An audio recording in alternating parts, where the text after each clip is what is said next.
Hey guys, welcome to Friday. We all made it. And as we're used to on Friday, we get to hang out remotely just like normal. So it's kind of like normal life. We've evolved back into normal life the way it should be. So hopefully everyone's doing good out there. Good afternoon, morning, day, whatever you got going on. Oh, I typed it wrong. I typed bad end instead of bag end. I wonder if I can push a new title while the stream's going.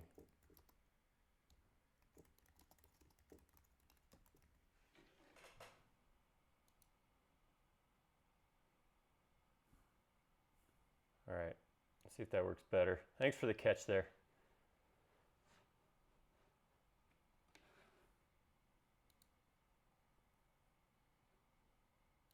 If you refresh, you'll get bag end instead of bad end. Ugh, that's not good. It's supposed to be a good thing, not a bad thing.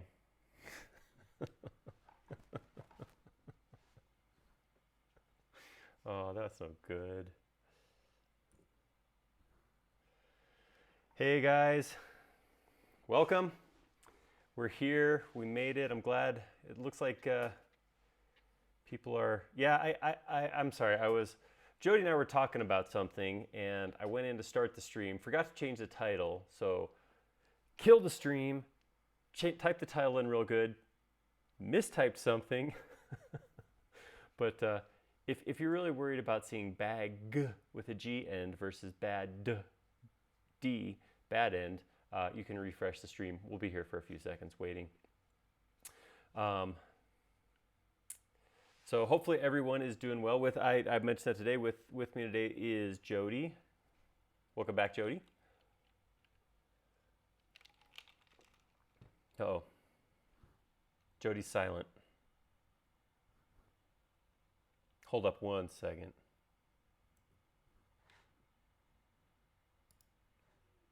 So you can figure out where Jody went.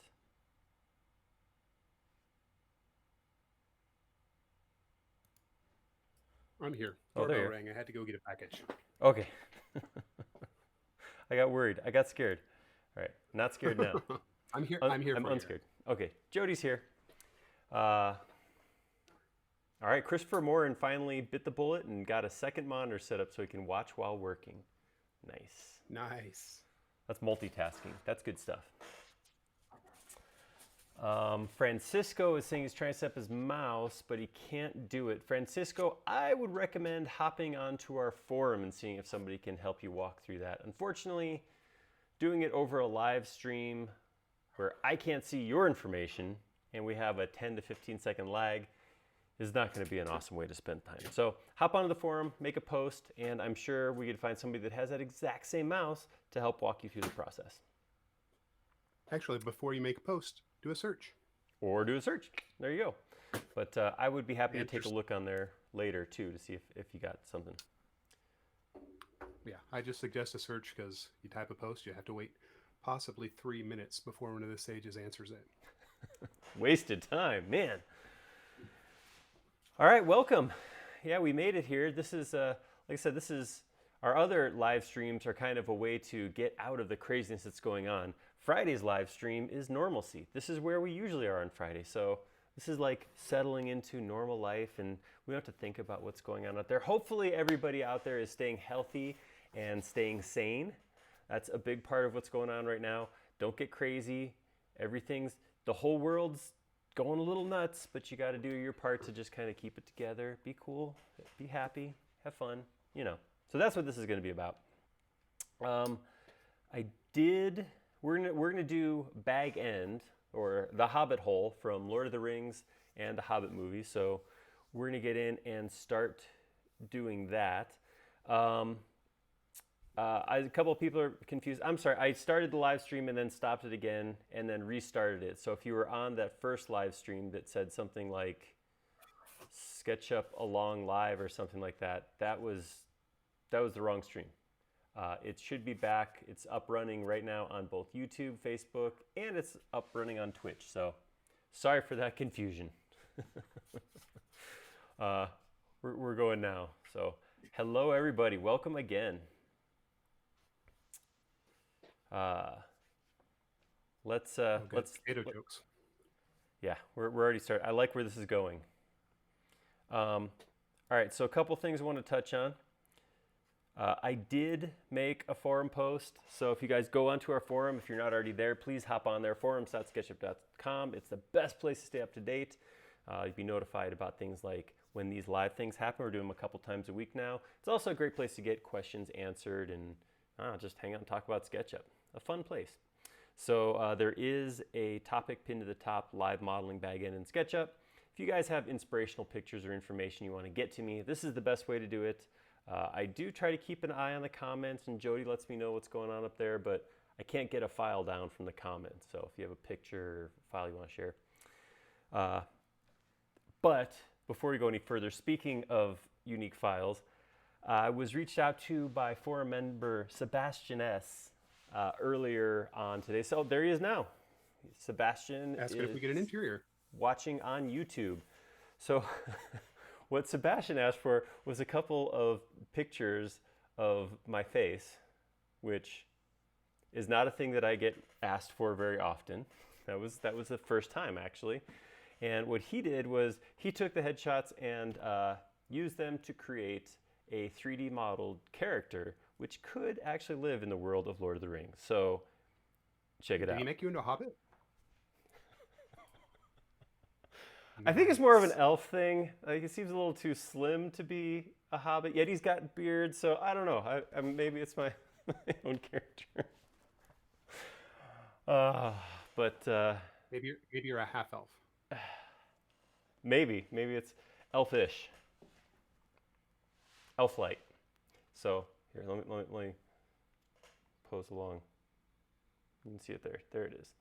Yeah, a little made up, little eyeshadow, a little blush maybe, but yeah, that was pretty fun. And look at the gloss on the lips. Healthy and just like real life. No, okay. We could talk about real life real quick. He's a Vulcan. We could talk about life real quick. So I have noticed this. I don't know if anybody else has noticed this, but I end up with this kind of a sore throat every night. And of course, the times that we're living in right now, that's cause for panic, right? But what I'm noticing is I don't drink nearly as much water as I should when I'm working from home for whatever reason. I mean, I have a water bottle here. I just don't drink it. Anybody else hitting that where it's just like... That's definitely happening to me. Shouldn't that be the same? Shouldn't you just keep drinking water just as a carbon-based life form? It shouldn't be a thing, right? Well, I left my gigantic Nalgene at the office, so now I have to drink out of a cup like some sort of weirdo. So I got my invisible cup, which happens, you can see it's kind of a blue color, and then I also have my base camp water thing. These are both sitting on the table that I'm using as a desk, but for whatever reason, I'm not drinking it. I don't know. We'll see. Maybe I need you guys to say save and sip at the same time. Help keep me, watered up. All right, let's hop in and let's model some stuff. So I feel like you should have started with a hobbit as your scale figure rather than Laura. Yeah, there's some things that could have happened that I didn't maybe prep for at all. That there are some opportunities, some low-lying fruit that I ignored. All right, so I went and I downloaded some stuff that I found on the internet. The first thing, I don't know that this will be of much use, but I did find this cool. It's actually a poster from Weta. I don't know where this came from, but they tried to blank out the Weta watermark. You see right there. This kind of shows the layout of all of Bag End. So I don't want to do the whole thing. My plan is not, this wouldn't be too hard to trace and pull up, but being that everything is domed roofs and all that, this would be a huge amount of time just to get the layout. So I'm not really interested in that, I don't think. What I'm really thinking about is this section right over here on the right, the entrance hall. I want to kind of build the exterior of that front entrance. So the hobbit hole, the the round door, the windows, maybe even the walkway a little bit. I think that would be cool. So what I was That really is a lot. thinking, sorry, go ahead. That's a lot bigger than I was expecting it to be. Yeah, you don't even think about it. Like in the show, right, or in the movie, they come in here, they show the entry hall, and they kind of look down this direction, and then you see the dining room, kitchen, and parlor, but there's all this other stuff back here that I don't think they even get into. Maybe the pantry in the Hobbit movie? I don't know. But yeah, it's a lot bigger than you think. Granted, it's all small. I mean, the ceiling's 5 feet or whatever, so it's Big bigger for a but Hobbit. small. Yeah, it's Hobbit-sized. So I got this to start, but like I said, I don't know that other than maybe pulling some shapes off to make just an entrance or something like that, I'm not too worried about that part. What I'm more interested in is these images. So this was a picture that somebody took when they went and actually saw the Shire. So they went to the film set that was set up to film the original Lord of the Rings and then left there and used in The Hobbit is still there, and you can go tour it. So this is actually a photo from there, and I think I got a couple more. So yeah, there we go. That's kind of the thing I want to create. That was my thinking. You guys on board with that? Does that sound like a solid plan? So there's a real nice shot of the front door of the opening. This is kind of what I want to get. I want to get this mound right here, maybe this walkway coming down, and then get this architecture set back in. Good luck, man. I'm just gonna make a rectangle and project that photo on it and be done. We'll be out of here by 12:15. So I think, go ahead. I didn't say anything. Okay. I think I'm going to use this photo as a reference. I'm going to pull this in as a watermark just to have something to work off of. Kind of create this mound shape, maybe using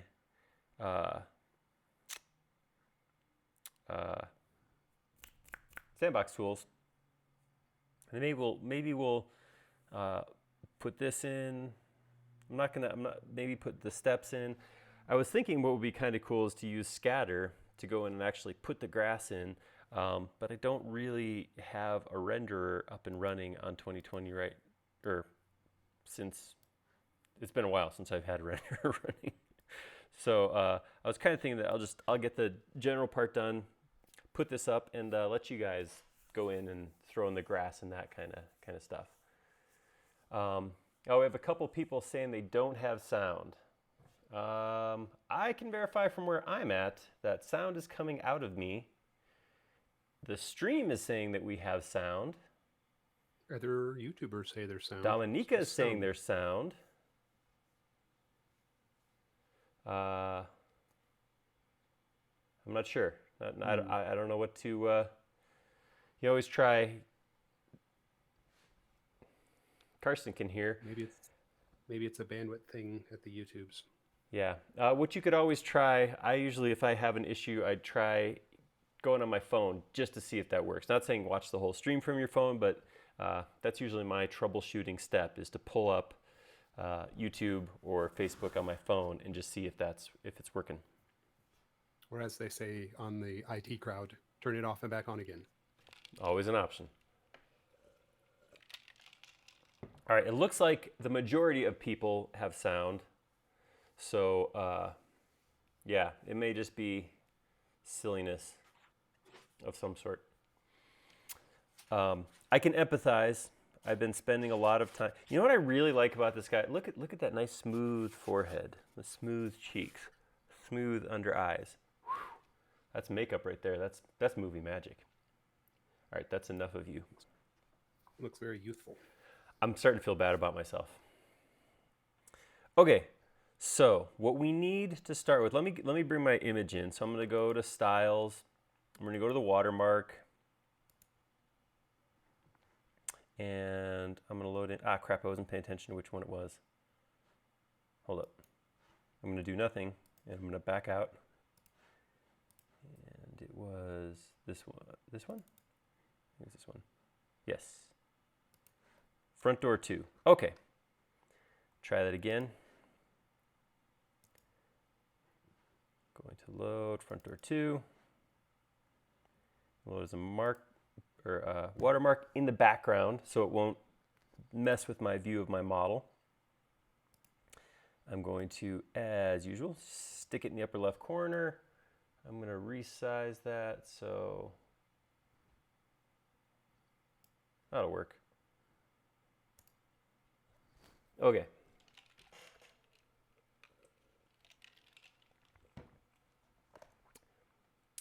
All right. That's what we're going to do. So, I have learned, not only do I know how to save now, but I have also learned that early on in the modeling process, it is good to keep things low poly as possible. So what I'm going to do, I'm going to come in and I'm going to make a fairly big mesh and kind of come in here and bend it. I want these two bends, so it's going to be flat on the top and then it's going to roll over to create this vertical surface that we can push the front door into. And then as it comes out, it's going to kind of slope down, like so I can put these steps in. So that's the kind of mesh I want to create to start with. JDC AMC is asking on YouTube if watermark is new. It's not. It's been there for a long time. People just don't use it. So it is one of my favorite ways to load up a reference image, because this way, when I have this on here, I don't have to have, because I don't have access to a second monitor while I do this. Well, I kind of do. I could actually look at it over there, but I'm pretending I don't. So it's a good way to put it on there without having to, like I said, take advantage of a second monitor or something like that. All right, I'm going to come in here and turn on my sandbox tools. I got to find it in here. There we go. You have a lot of plugins installed. I have a lot of plugins installed. That is very true. All right, so I'm going to load a mesh up. I'm going to do like a 5-foot grid spacing. And I'm going to go fairly big, like maybe I'll start 50 foot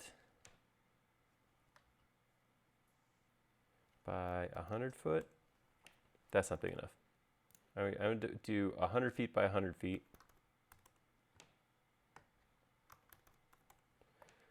I'm going to start with that mesh, and then maybe I will change it down a little bit.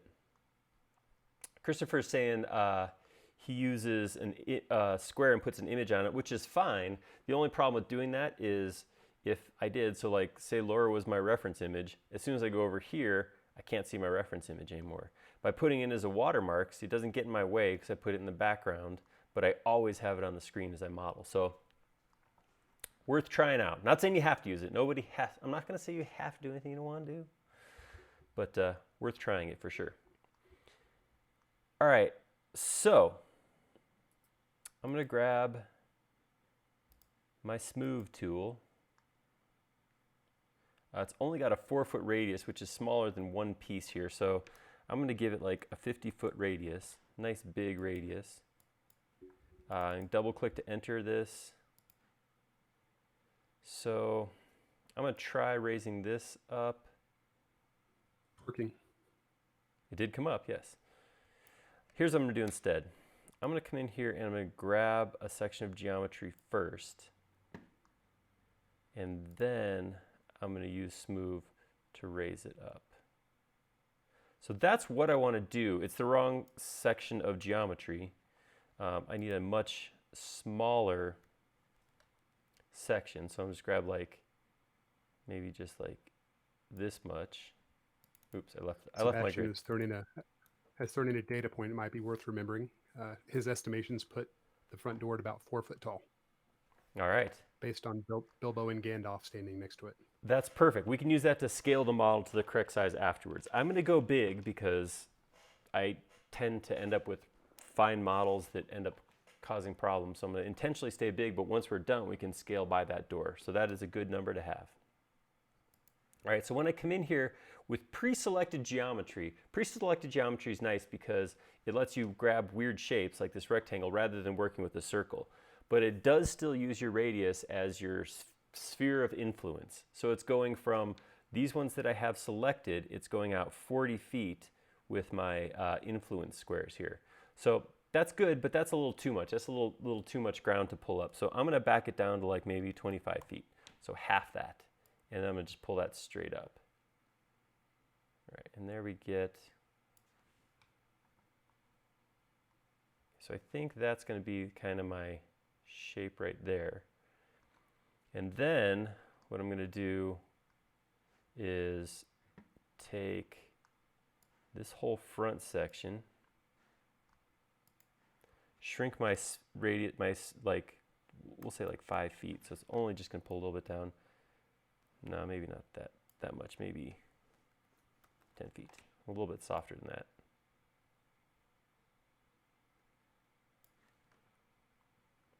And then I'm also gonna grab these guys right here,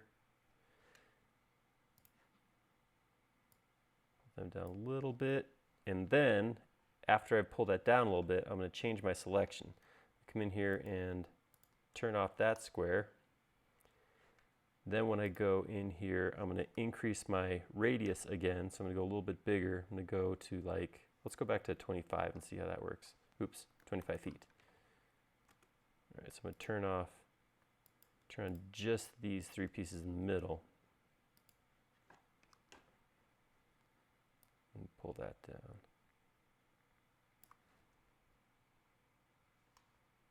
Okay.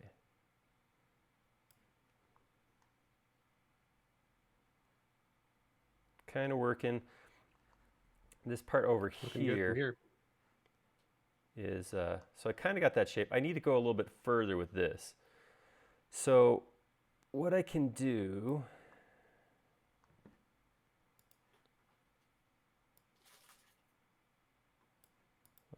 let's try grabbing this. We'll pull that up with a smaller sphere of influence, maybe 10 foot. Whoops.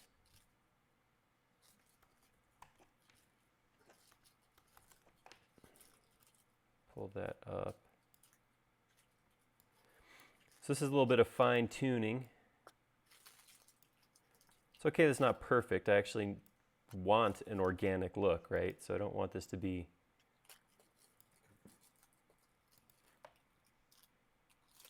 all right. That looks all right, kind of like that. Maybe I'll try pulling this up just slightly. Awesome. Smoothest lines, it'll be perfect. Yeah, so one of the things I can do too is one of the things that it just happens automatically is as you model with Sandbox. Why is Sandbox not staying in my brain? Sandbox, for whatever reason. One of the things that's nice about Sandbox tools is it creates quads. So all of this geometry, when I'm done, I can come out here and I can run a subdivision engine like SubD on it, and I can make it nice and smooth. I'm not gonna do that while I'm working, of course, because I want to keep polygons as few as possible, but I can always come in and smooth out the geometry later, which is really cool. All right, so I got a little bit of a dip here that I want to fix. This might be where I'd use, what's it called? Not stamp, not drape, add detail. This is a tool that I don't use very often, but it lets you kind of go in there and be, so if I want to pull this all the way up, I could pull this up to right here. I can align these points. This is something that I would personally usually fall back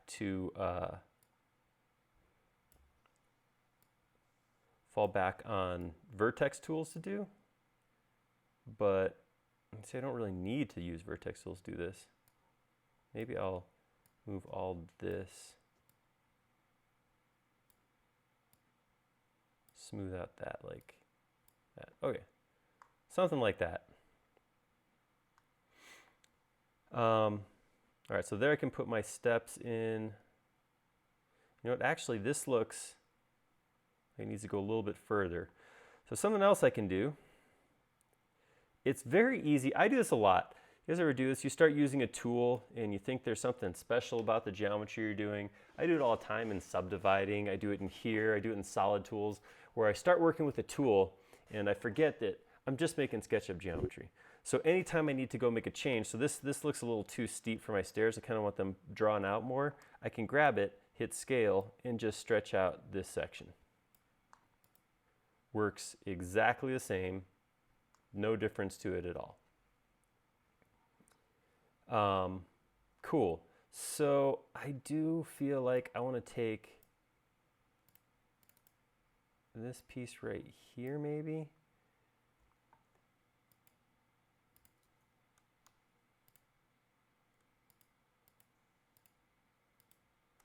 Maybe I want to take that.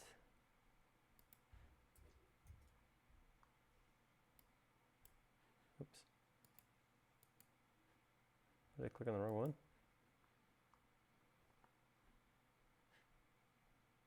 I did, I hit drape. I want to bring this down like that, because I actually think I want a crease right where that front door is, because it steps right in. So I actually want a near vertical surface to put that geometry into, I think. I don't know. I'm making stuff up as I go. It sounds believable, plausible. That I'm making stuff up? Oh, it's believable. Well, no, yeah, no, that's a fact.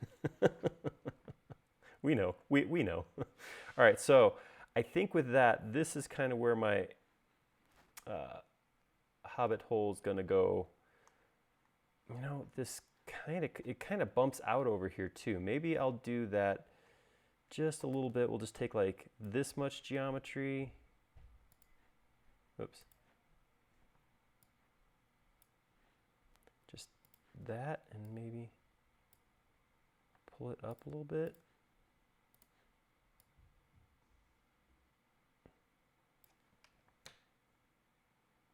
Yeah, I'm good with this. This is working. I go at my add detail tool again.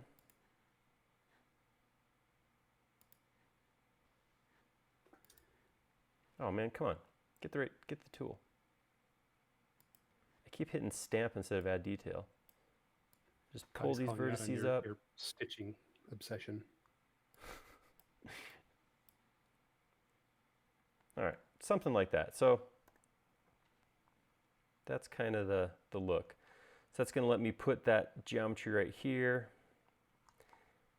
And you know, I might, just to go just a touch further, I might take this whole area right here, maybe scoot it forward to give myself almost a vertical face. Again, there's another spot that I get hung up on using sandbox tools, and I want to, you know, just use sandbox tools, but I don't have to. I can always use these other tools, like just move. Okay, cool. So that looks pretty slick. That's going to work, I think, for my geometry. Hey, you know what time it is now? Time to drink some water? Sip and save. I made my own catchphrase. No, that sounds like something that's not appropriate for work. I'm not drinking. It's just water. All right. I feel like we're going to have to stop in about an hour so that everybody can go pee. That could be a thing. Pee? I think you're supposed to say urinate. Relieve your bladder. All right. Bio break. That's... All right. So there we go. So there's bag end thus far. Christopher Moran's asking if I ever have an issue with SketchUp where a certain tool won't release when you let go of the mouse button. No, generally the way to do it, and I know this is not everybody's automatic process, but with almost every command, what you should be doing is, so if I'm going to go to move, is click and release, then move your mouse, then click and release again. So you shouldn't be in a situation where releasing is a thing you have to do as you move. What I have seen, though, just to directly address what you're asking, Christopher, I have seen other utilities and stuff. I used to have an issue with my last laptop where if I was playing music, you know, the little thing pops up in the upper corner that says, here's the next song. It would kind of slide in and then slide out. Every time that happened, it would like forget what it was doing with my mouse. So I would come back and I would have to like I would lose the cursor. It would go to like a default Mac cursor. So if that happens, yeah, Daniel's saying tap escape. Try that. So that might help your problem. But I had a problem because of outside influences, but it is possible. But again, you should be clicking and releasing and then move and click and release again. So hopefully that helps also. Daniel on Facebook also suggests just escape. Yeah, that's a good way to deal with it as well. All right, so we have this. It's already grouped, so I'm just going to leave it the way it is. I am going to put it on its own tag. I'm going to go ahead and tag it the hill.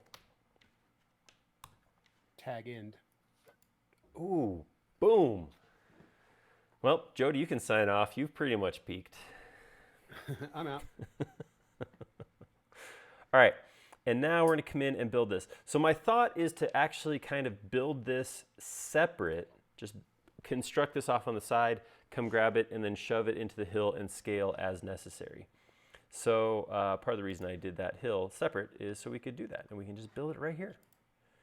So I'm going to do exactly that. Apparently I have my back edges turned on somehow too.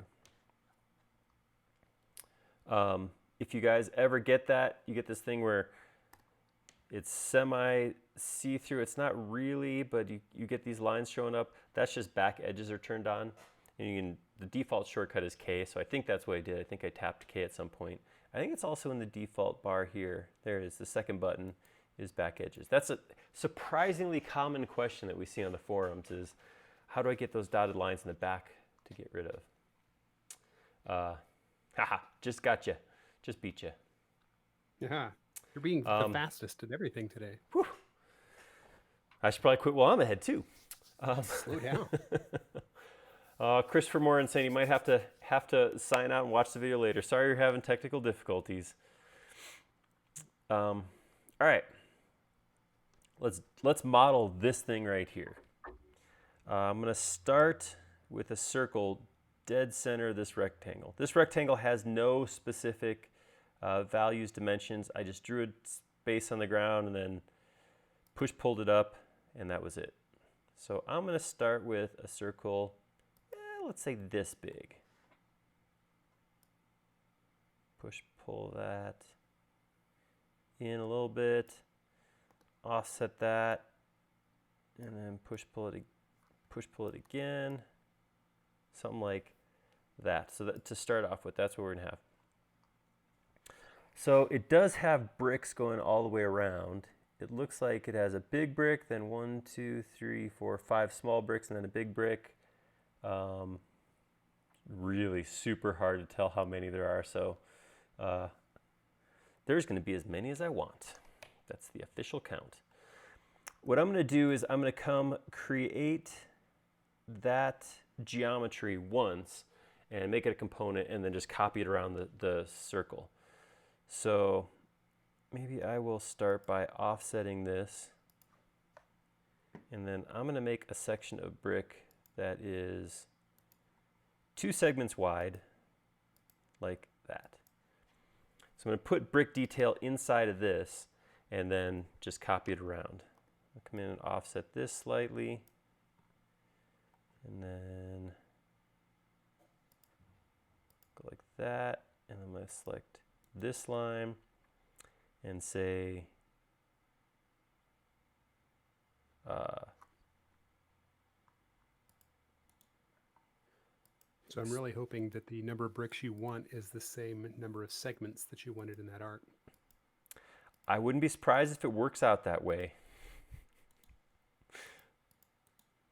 So I'm going to grab each of these lines and divide them into 3 pieces.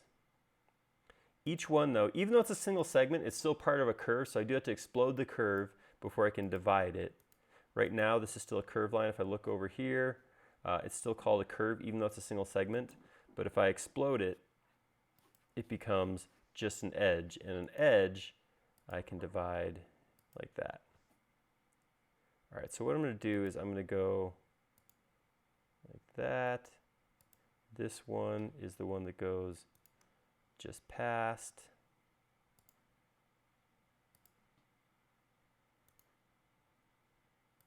All right. So that's kind of the geometry I want. A little segment there, a little segment there. Get rid of those. And I do want to bring them back in like this too, because you can actually see that on the picture. The bricks actually continue on the inside of the circle. So I'm going to do that real quick. I'm just going to go, I don't need to explode that curve. I can just use the reference. All right. And now I have a decision to make. These are just lines. So as soon as I view this without standard lines or materials on there, like if I render it, it's not going to show up as anything. So what I want to do is I want to get some kind of texture, something to pop out a little bit there. So what I could do with bricks is I could go in and actually draw in mortar lines. So I could go in there and draw a line between, make it a separate color or push it in or something like that. I'm thinking for this, I'd rather actually have these bricks be different sizes. So I might do something more like this, give kind of a little bit of a, like a texture here coming out. I do the same thing down here. I can grab maybe every other one and just pull it down a little bit like that. That looks good.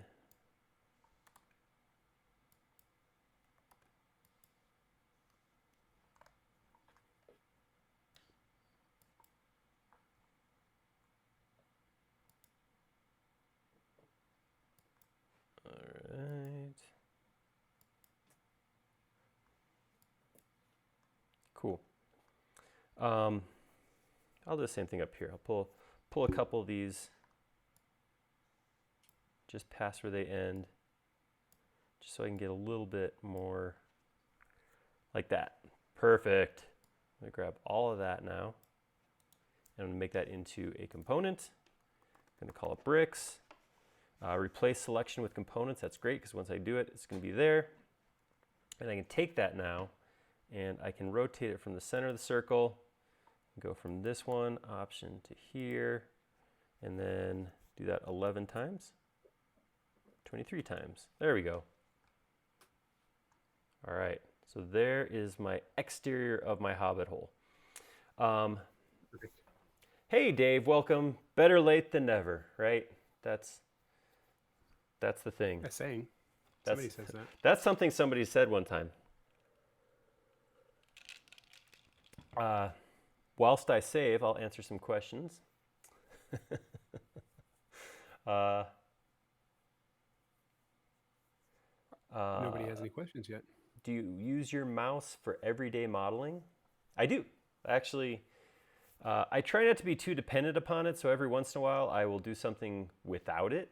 Like I'll intentionally go in and just model what I like to call old school. But generally, for most modeling, yes, I do actually use my 3D mouse. Hey guys. How long did it take you to get used to it? How long did it take? Well, so that's actually a question that I get a lot. A lot of people ask that. The thing that I struggled with, it was not easy to do. It was definitely something that took some getting used to. So when I first used the mouse, I really didn't like it too much. I was too good at, excuse me, doing the SketchUp swing where I do this kind of thing.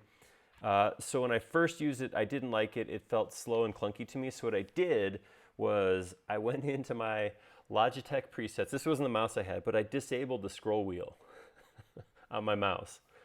So the only way I could orbit in 3D was to either go up, click on the orbit button and move around, which drives me crazy. I hate having to do that, or use a 3D mouse. And doing that, it was probably about 2-3 days of modeling, and I felt very comfortable. So it came to me pretty quickly, so it wasn't too bad once I did that. All right, So we got the first part of our hobbit hole. I'm going to do this. I'm going to come in here. I'm going to right click on one of these components. I'm going to go to instances and say select all. That select all instances is part of selection toys, which is an extension, which is probably in my top 5 extensions. That's one of those, I use it all the time without thinking about it extensions. So grab a hold of that one if you don't already have it. It's on the extension warehouse. Jody could probably even put a link up. I probably could. Although Probably you can could. also, and often it's easier to go into SketchUp itself to find your extensions in the product. That is true. You can just click the old extension warehouse button and go grab them. All right, so I'm going to take all these and I'm going to group them together because I don't want to accidentally move one or something like that, just to keep them there. Also may turn them off at some point to get them out of the way. All right, that looks good. We got, besides that, we got this kind of arching doorway, which is super cool looking. This is a neat shape. So it looks like what we got is got these things coming down here. They come up, kind of go out like that to support this arching loop. Back here, we got a kind of turns the whole thing into like a truncated heart. And then I got another piece here. So let's get that in there. I'm going to go to the center here. I'm going to drop a line down to middle because I only want to draw half of this. I don't have to draw both, so I'm not gonna. I'm going to bring a line over this way. I want this piece to go up just outside the frame, so I want it to be like maybe right here. So that line I just snapped was out here on the face of the brick, so I'm going to grab it and I'm going to bring it back to the face so that these two lines intersect. Again, what I could do, I got reference images coming in on the forum. That's a good one. That is a beautiful reference image of the geometry I'm creating right now. So if you haven't already, take a look on the forum. I can just show you guys right quick. Where is it? So you got this great looking image, which really shows these pieces. That's perfect. So that's what we're going to model right now. I'm going to actually take this geometry right now, and I'm going to put it on its own tag also. I'm going to put it on a bricks tag, or I'm going to tag it as bricks. I don't know how you'd say that. I made a hole. I'll just manually stitch this together real quick. Draw a line parallel. Draw a line parallel.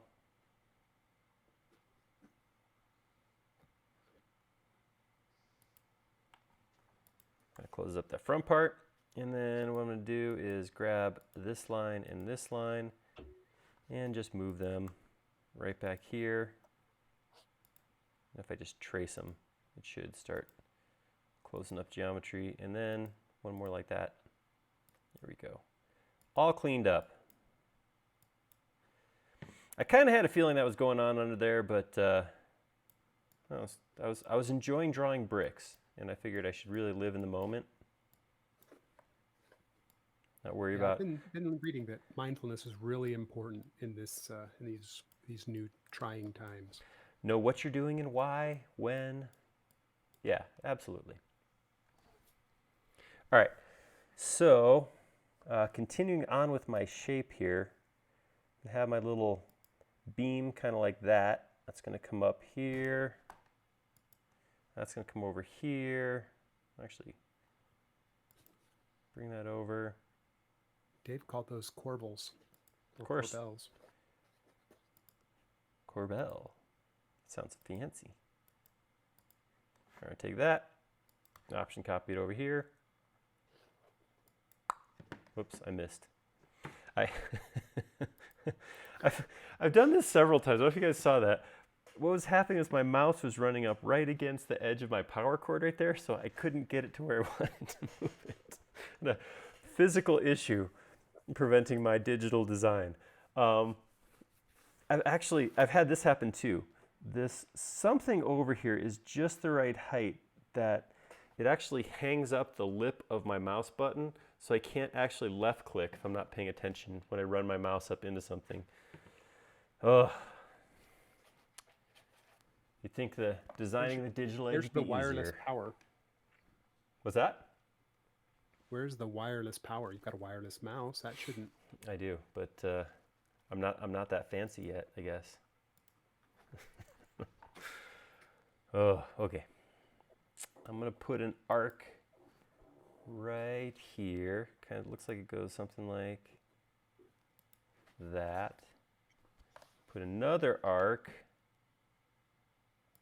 This one's equal, kind of goes across like that. And it's kind of hard to tell how this, it looks like there's another arc that just disappears under that. So I'm just gonna grab this arc, slide it straight across like that. And then I'm gonna get rid of a couple lines. It does look like what happens here is these actually have a little bit of a flat section on them. So I'm gonna draw one line across everything and then continue these lines up. Because it looks like that's kind of the geometry that I got.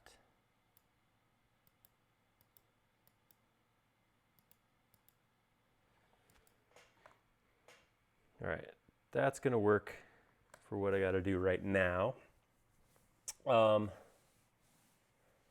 need a conductive desk surface and metal ceiling. Then add a wiper like the old, oh man, come on. You know, I'd end up just liquefying myself or something if I had something set up like that. Why didn't you just model up what that would look like, Dave? That's true. Send me some prints. I'm looking for a new project. No, actually I'm not. I'm good on projects. All right, whoops. I'm gonna keep that in the middle. I only want half of that. All right. So that is the initial geometry. Have you lately? Have I been saving? And sipping? Yes. Okay. Andy had me on that one. All right. Steven says he got the 3D mouse without the fancy keypad, got used to it before buying anything else. You know, if you're considering oh, I don't know if you guys can hear that. There must be an emergency vehicle driving by because my dogs are howling. This is home officing right now. This is how real we are. All right, so I'm going to take this, and there's actually 3 levels of push-pull I'm going to do, because the first one is just this kind of decorative piece. It comes out a little bit, probably less than the bricks. Then I have here, here, and here, my corbels, I believe they're called, come out a little further. And then above that, we have the roof section, which is going to come out even further. So I'm going to pull the whole thing out a little bit like that. Then I'm going to add a line here. There's, of course, a dozen different ways that you could do this. It really comes down to what's your intention. I tend to find myself trying to model solids just out of habit more than anything else. So I kind of do this additive sculpting kind of thing. If you are a woodworker, you'd probably model each of these pieces totally separate. If you're planning on actually like building this, but it's all good. That's one of the beautiful things about SketchUp is there's so many ways to do whatever it is you want to do. All right, now these things right here, what ends up happening with these, so this guy just pushes out. He just comes out like that. No, he doesn't. Well, he kind of does. I'm just going to have that. Actually, what happens here is something kind of like this.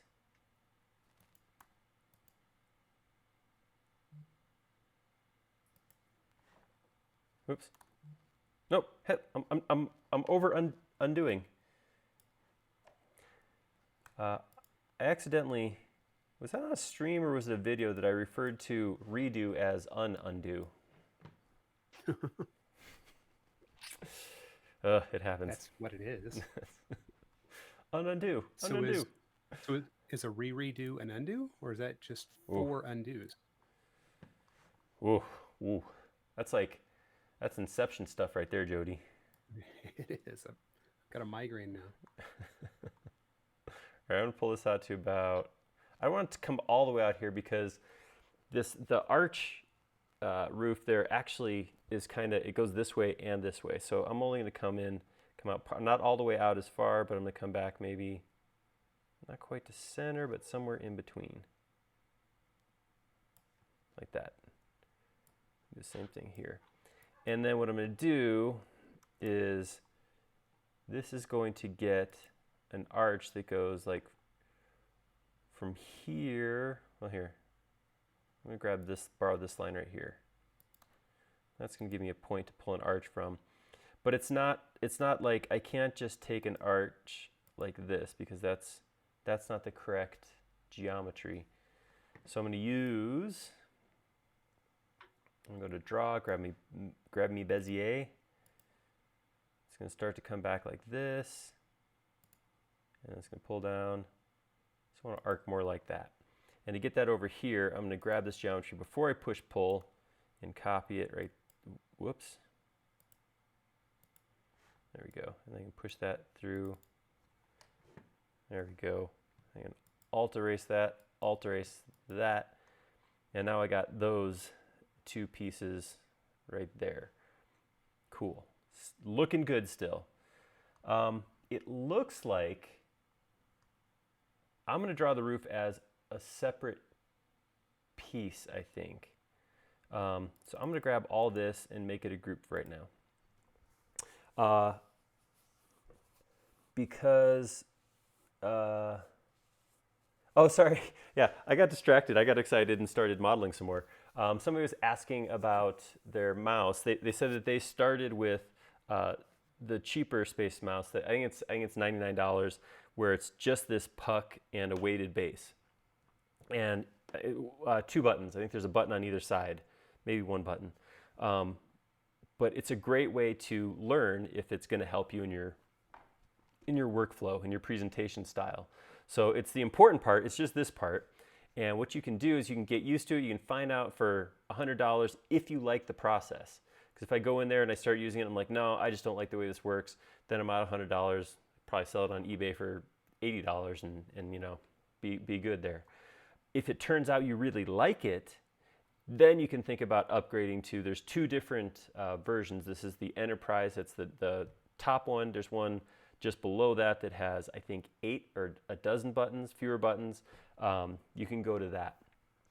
The nice thing about doing that is, and I'm trying to remember who Steven said on YouTube, he ended up taking his one that's just his puck, and now that's his travel mouse. And that's what I did too. I actually have the smaller one just sits in my bag, so if I go anywhere, I can pull it out and not have to dedicate like 20% of my backpack to just this thing. So this doesn't travel much. I have the Space Mouse Pro, sitting in my drawer at work, and 2 of the keys are stuck with sugary coffee. I think that swore me off of ever drinking sugary coffee, because whenever you spill it on your stuff, it makes it sticky. You could swear off spilling it on your stuff, but if whatever works for you. Yeah. And then my Space Mouse Compact, the little puck, says Google on it, because from when we were at Google. See, that you could probably sell for more than $80. All right, we'll start bidding now. All right. You need a, that could be like a fun fundraiser thing or something like that, right? You don't have to find a way to profit. Yeah, that's right. Or maybe I could just donate it to the COVID-19 medical workers. Maybe they could use it. You think they need a 3D mouse? Who doesn't need a 3D mouse? That's true. Who needs a mask? I got a 3D mouse. All right. Just putting some wireframe geometry in here that I can create an arc off of. I want to do something like this. I want to go tangent to this line right here. So I keep looking for more source images like from a different that. angle for that front, and all I'm getting now are Lego bag end pictures. Not the same. Lego's different sometimes. They do their best, but all right. You know that Tyson, the Tyson from our work, Tyson that makes the Learn videos, he has this ambition to actually make this door for his office at home. I saw somebody, I don't remember who it was, on Instagram who had a little kind of dead space underneath their stairs. And I did that totally wrong. Hold on. I got to talk as I do this. They had a little empty space, and they wanted to transform it into kind of like a play place for their kids. So they actually did that. They put a circular hole. It was much smaller than 4 feet, maybe like 2 feet across. Put a circular hole in and put the red-green door in the middle of it. Nice. Yeah, Andy's calling out that this pillar is not where it's supposed to be. You're absolutely right. It does go up higher. So I'm building my roof appropriately, and we'll bring that out afterwards.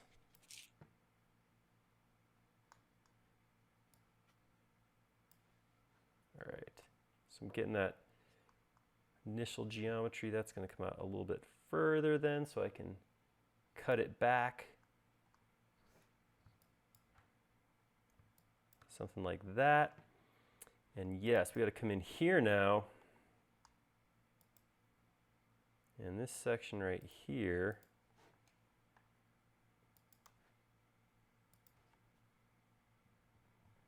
oop. Guess I didn't have to grab all the geometry. I could have just grabbed a couple lines and moved it over. There we go. This section right here has to actually go up higher. Like that. And so I think I'll just take that and scoot that upwards.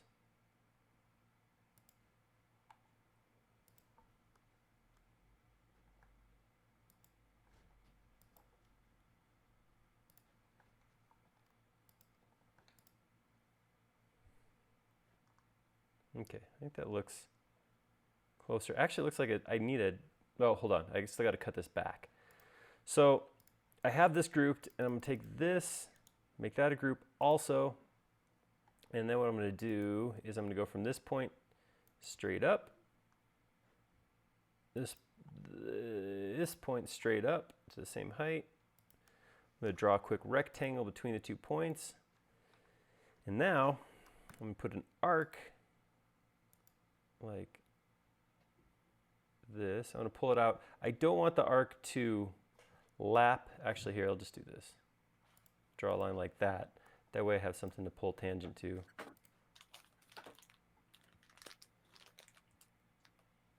Or maybe not. I'm going to pull it out so it's, there we go, like that. Then I'm going to take that geometry, pull it up like that. Actually, I need to pull it down. I could have just pulled it down.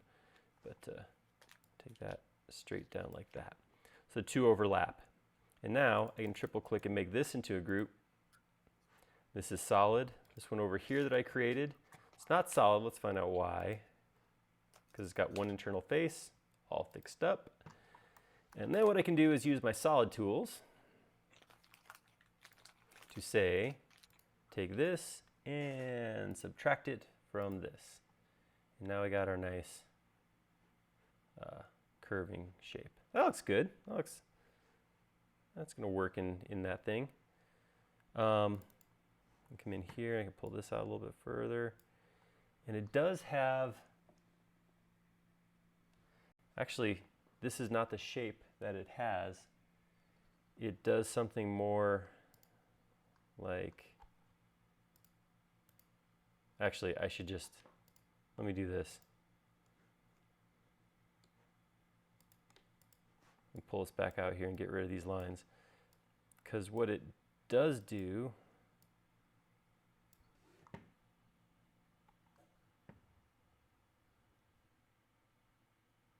hold on, give me bricks back on.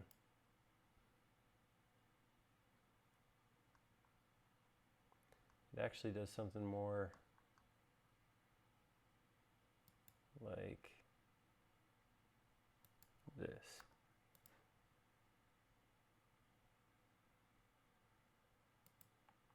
Oops.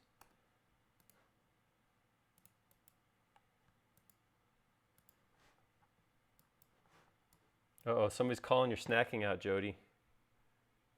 Nope, that's totally wrong too. All right. Are they making noise? You were crinkling a little bit earlier. You got called out for it. Oh.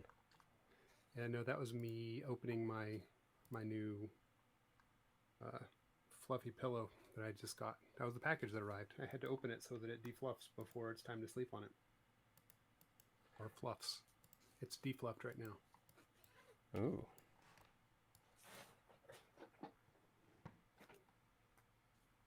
It was, but before that I was snacking. That was peanuts and chocolate. So it was both sweet and salty. Ooh. That's two of my three favorite flavor types. Just bacon into the mix and we're good, right? Ooh, bacon. All right, so something like that. I don't know. It's. I'm definitely feeling like. It's good. It's gonna work. It's super. It's super. All right, so I'm gonna The come nice in thing about here. drawing something from a fictional realm, it's gonna be. You can't really screw it up too bad, huh? Yeah, it's not like a hobbit's gonna show up and tell you you're wrong. That'd be kind of cool. Be a good way to pass time. All right, I'm going to chop this thing in half real quick.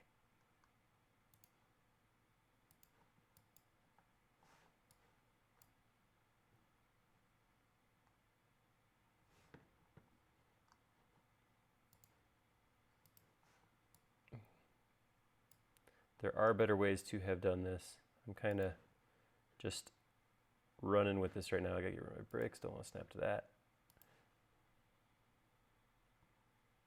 This is definitely a way to do this, though. Yeah, that's not a bad thing. It's just different.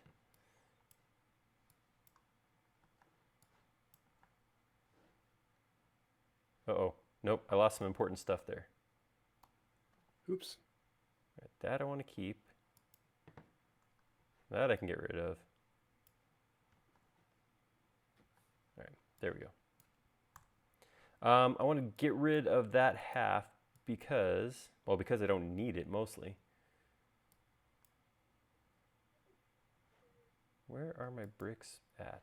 Okay, so this. Oh, that's right. Let's leave it like that. Okay, so now I can take all of this. I might as well make this as solid while I got it.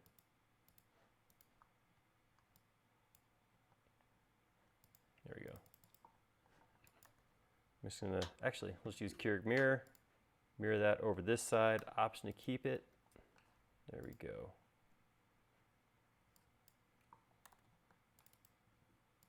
And then clear up this seam line right here. This unseemly line.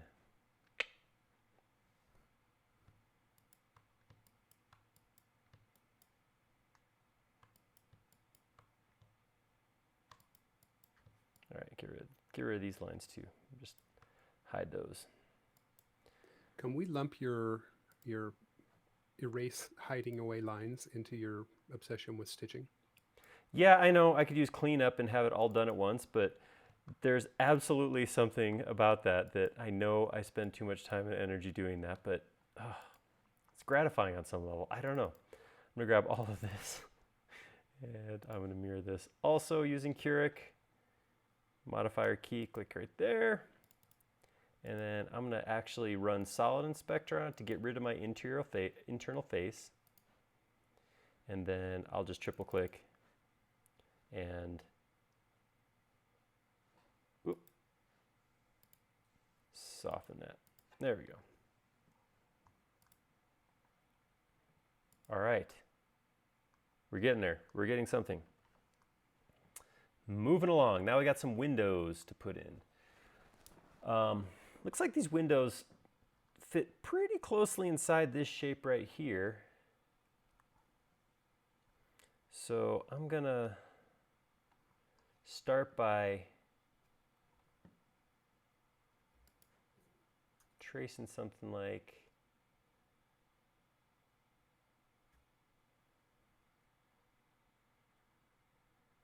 there-ish.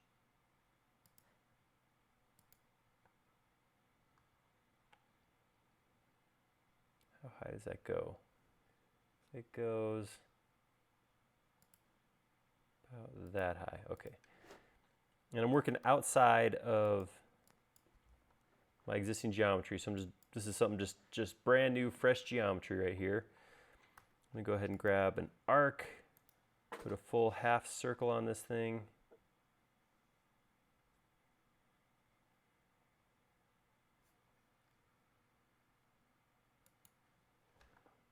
And now I see I gotta bring that down. Something like that. Okay, that's my shape. That's the absolute outside, all the geometry that fits inside there. So in that, I have kind of a brick arch going over like that. That's about here. I'll take this, actually grab all of this except for the bottom and offset that. So that'll be, it's about the same size brick as I got over here, so it's gonna be something like that. Then down at the bottom here, I have like a little ledge, and it looks like it actually cuts out like that. So this ledge actually looks like it's bricks kind of tilting out like that as it goes back into this. So I'm thinking that this shape right here, you know, let's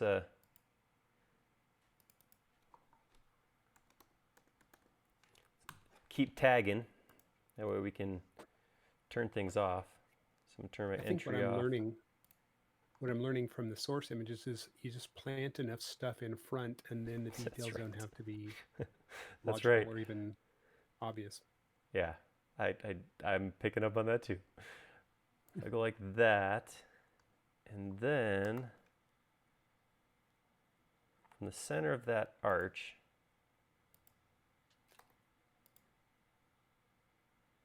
So Tyson on Facebook is asking what that your Orient Faces plugin is, that fourth one over from the right with the pink triangles. that is Curic Mirror, which is, if you have been following for any length of time, you probably know that that is something I use a lot of. I did something wrong. I snapped to something incorrect there. So I'm gonna redo this offset real quick. So that's my actual physical mirror. That's my actual window right there. I'll take this now, and I will offset that out.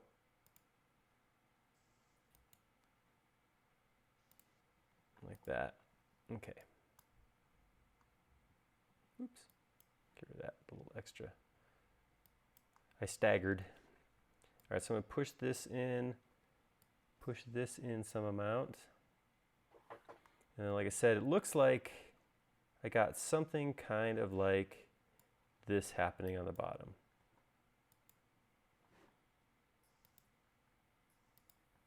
With those bricks kind of popping out to make that sill. And then up here,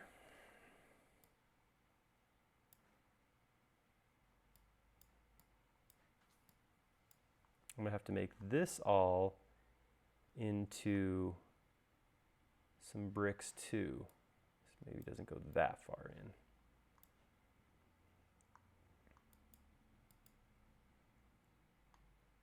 All right. So what I might do, I'm gonna turn my other bricks on because I want to use this as reference.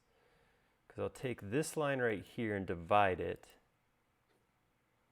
I love this when you get to like just sculpt and model stuff and stuff's not perfect. Divide's nice because I can just start sliding my mouse up and down to see how many divisions I want to put here. That looks like they're about the same size, so I'm just going to do that. And then what I'm going to do You is should I'm going to model draw. I'm sorry? You should model with me if you want to have the opportunity to work with things that are not perfect. Ooh, self-deprecating humor. I like it. Hey. I can grab just those 3 lines now, move it up to the next point, and say, I forgot how many, 6x? Boom. All right, and now what I'll do is I'll actually, how will I do this? I'll go ahead and just grab just that geometry in the middle, bring it over here. I can use Curic Mirror on it again. Without the Option key, I'll just flip it over. And then I can put that, line it right up with those existing ones. I did that because, save? Go ahead. Done. Oh, I thought you were telling me to save. Oh, yeah, you should save. Done. Andrew. Did it.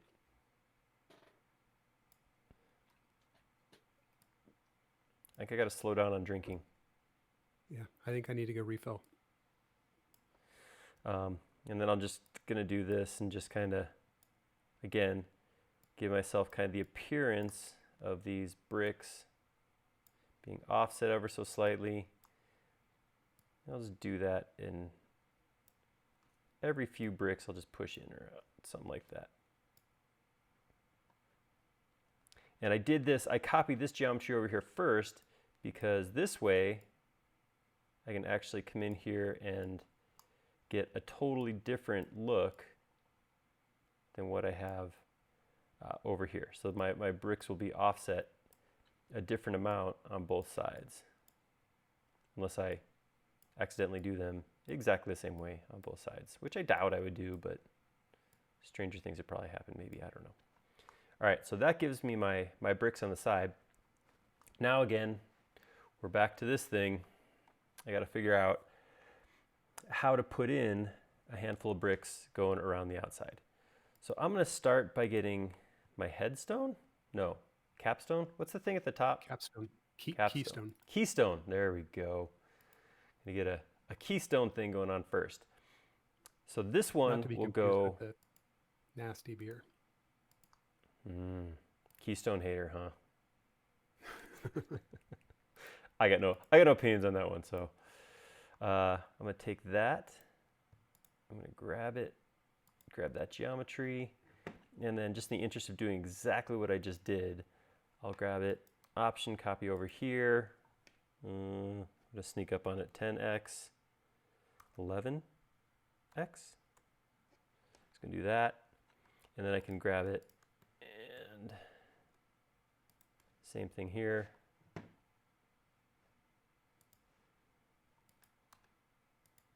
11x. All right, so now I got those over there. Same thing. Got a little extra geometry back here I can get rid of. Cool. So it's really easy now to, whoa. It's really easy now to come in here and offset bricks this direction. Because the faces are all aligned.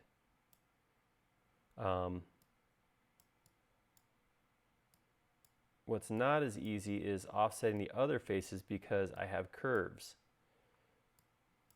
for them.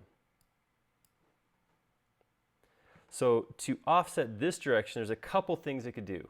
One is I could take this entire curve, grab this whole thing, offset it out, and make a surface there.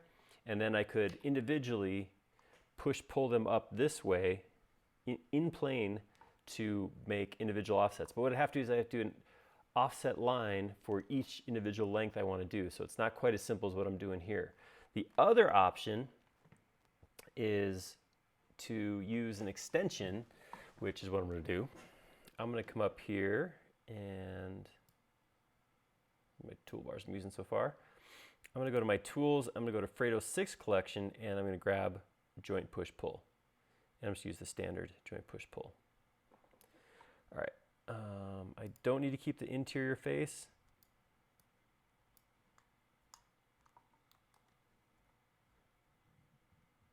can just grab one of these, pull it out ever so slightly.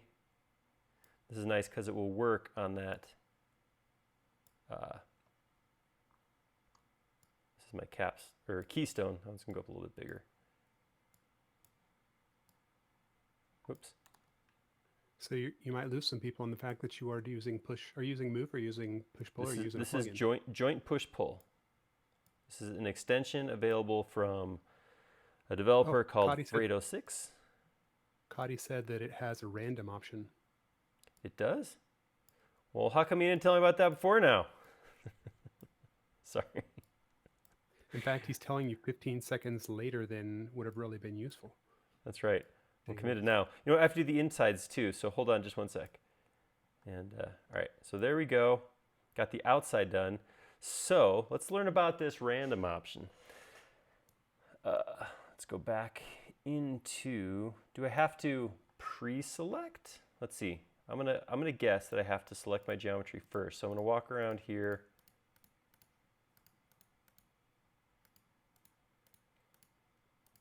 Yes, this is how I learned to use extensions. I wing it hard. I'm gonna save. All right, so if we go into joint push pull, I say joint push pull. Is that one of these buttons over here? By face, surface. I'm watching for Carson to chime in with the full explanation. He's radio silent. I'm assuming it's face by face.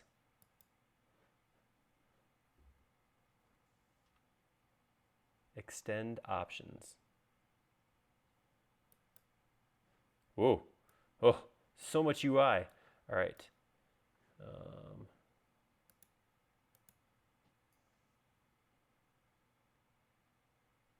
I love Fredo's extensions because it does some stuff that is just awesome and mind-blowing.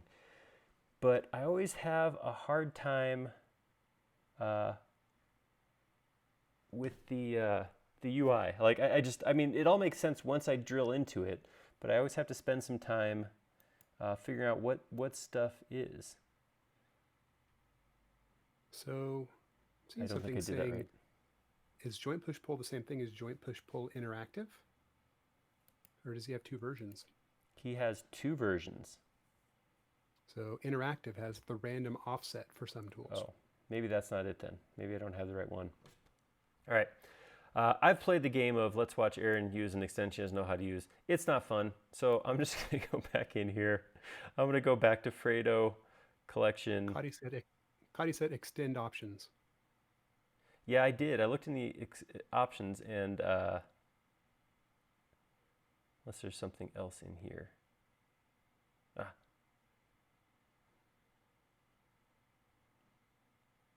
No, it looks like nope. All right, I'm just gonna. I'm off that now. All right, I'm gonna take these and I'm only gonna push in. I'm not gonna pull any out because this is where my window has to go and I don't want my bricks interfering with my window geometry. So I believe what Cotty is saying. I believe it really is a thing that's in there, and I believe I've seen it and or used it in the past. But I'm not gonna mess with it right now. Because it's just not as much fun. And really, it's fun to watch you do what you know how to do. I think I prefer that. I prefer watching me not stumble and fall. But I don't know. Who knows? Maybe you guys do enjoy pain more than I do. My pain more. All right. Always someone else's pain. That's Roy on YouTube wonders why not use rectangle, rotate, divide, and push. Rectangle, rotate. These aren't actually rectangles. You can see because they follow the contour, they're actually wider at the top than they are at the bottom. So that's why I didn't use a rectangle. I actually used segments of the circle and just divided it into those tapered wedge-like shapes and then just copy those around. That's why. Good question though. That is a good question. All right, I'm going to go. So I know that as soon as I get up, you're going to start asking me questions. So I'm just going to tell you, I'm going to grab some more water. All right. That sounds perfect. Those you just joining, hi and welcome, and thank you for hanging out with us. All right, I am seeing a thing here. That thing being that there's not this big of a gap between the bottom of the circle and where this ledge is. So I think what I'm going to do is I'm going to take these bottom two bricks and we're going to get rid of them.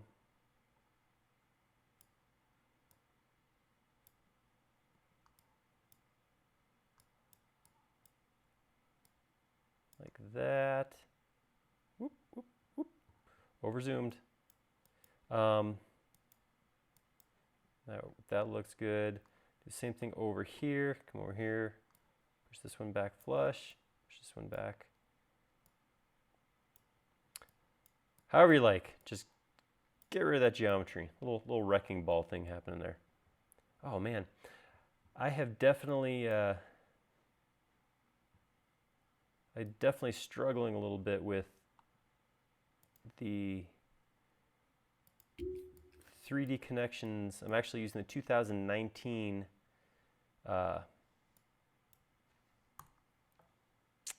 extension, and it's causing issues for me. So it shows there was an updated version in March. I was looking this up for people earlier. There was. It was about tried it? a week ago, maybe. I tried it and it didn't work. When I installed it, my 3D mouse stopped working, so I went back to the 2019 manual installation. But unfortunately, I just haven't had a chance to play with it more since then. But every once in a while, I get that super erratic, crazy zoom, and that's what that is. That's a function of that older version. All right, so I'm gonna. It's for 2020. Yeah, I'm gonna take this, and I'm gonna start by offsetting. Whoops. That whole circle just to get the initial frame. Pull that frame out a little bit. Oh, no, actually, before I do that, I'm going to re-weld that. Re-weld that. I pull it out, looks nice, looks pretty. All right, that's my frame so far. This down here looks like it's super hard to see some of this detail. Maybe 6 to 8 random sized bricks that make up this sill. So I'm just going to do that. I'm just going to put lines in. I'm not going to divide it evenly. I want to make it look like they're different size pieces.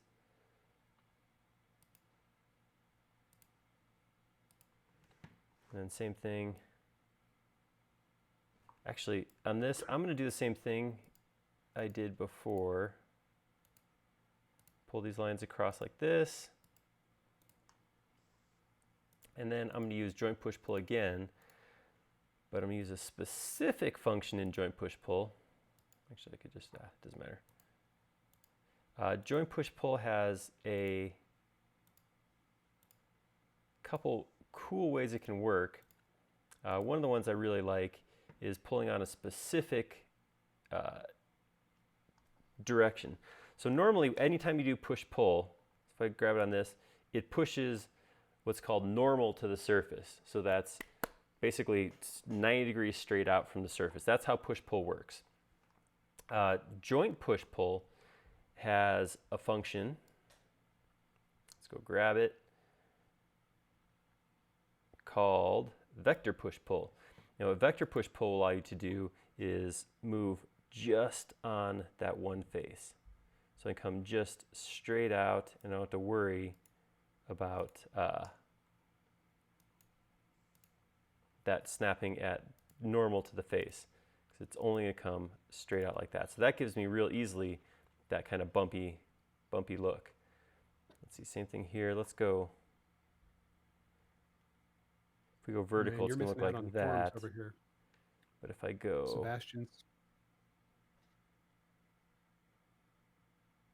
Sebastian's modeling different versions of Hobbit Aaron on there, posing and whatnot. Nice. And Cotty posted how to use the random. Oh, there we go. Random. Well, that's like deep into the options there. Oh, you have to go in and enable that. That's why. Okay. All right, that's going to do it for my sill there. All right, so we have this. This is looking pretty good. I'm pretty happy with this thing right now. We do have a window frame to put in. Oh. That window frame is not too complicated. Here's what I'm going to do though. I'm going to take all of this that I've created so far and make it a group. I'm going to build a frame outside of this. I'm going to grab this circle. I'm going to copy it. I'm going to leave the window and I'm going to edit, paste in place. That puts it in a separate context, but on its in the exact same spot. So it's not part of the group now. It's its own surface. And I'm going to come in here and I'm going to start drawing some references. So first thing is, I don't want to do this 4 times if I don't have to. So I'm going to start by dividing it. And then what I can do is I can create my geometry here. And then, actually that was not, just checking that. That didn't go right. That was right vertically. But I did not get that horizontally correct. If I draw 1/4 of this frame, I can just use rotate to copy the 4 quadrants. Because it looks like what happens here is something like this. Just going to draw a line drawing over here.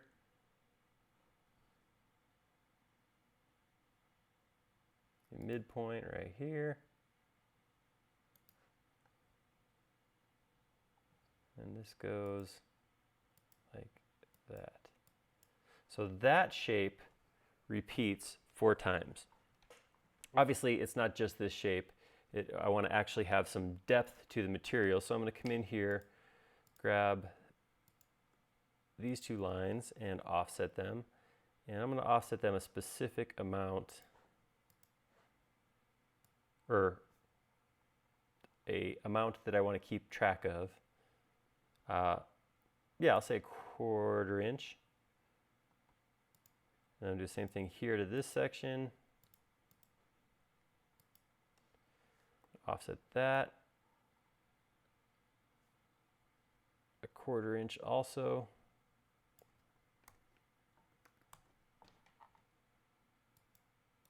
Carry those over. I don't need the extra piece around the edge. Nope, it runs all the way up to the edge, it looks like. Like that. Same thing here. I did the whole thing in the last one. This one I'm just going to grab these 3 edges and offset those. 0.25. This was like a great time to save. Excellent plan. All right, and then here in the middle, I got to do the same thing. I'm going to, actually I got to do it a couple times. I need one here, so I can grab this line and this line, offset that, 0.25, and then I got to, don't need that. So the last thing I need is to grab these 2 lines. What I'm going to do is I'm going to, well, I'll just do it since I'm on a surface. I have to close this up though. Oh, something's out of plane. There we go.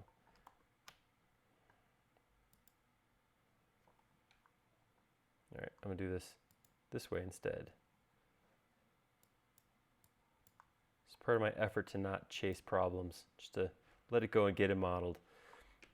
0.25, just run that down parallel like that. Then you just take this line, move it from here to here, All right, there we go.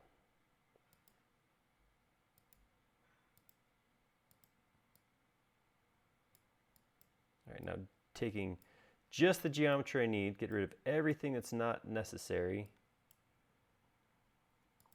Now I'll take this, this, this, this, and this, and I will rotate it. Oh, I think I got rid of my rotational point.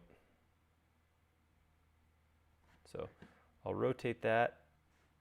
I'll inference down. There we go. And I take it, Option 3x. And there we go. That is my geometry.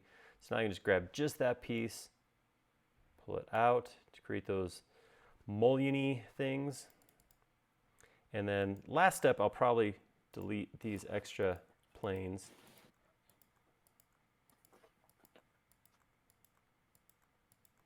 It's fun to see all your deletes lining up along the bottom there. I was trying to keep it going, so I had the full string. All right, so now I can take that, X to cut that, come in context, so I'm inside this now, and edit, paste in place again, and there we go. All right. Now, I'm gonna turn everything back on. Well, not everything. Now I got to figure out what I want to do here. I could play with making this a cutting component, but I think I got so much inside-outside stuff going on that it's going to end up causing an issue. So two things I'm going to do. First thing is I'm going to make a copy. I'm going to copy it over here. Let's do this. I'm going to come right here, drop a line straight down, bring a line straight out, back up, and I can just use Keurig Mirror to option copy that right on the other side.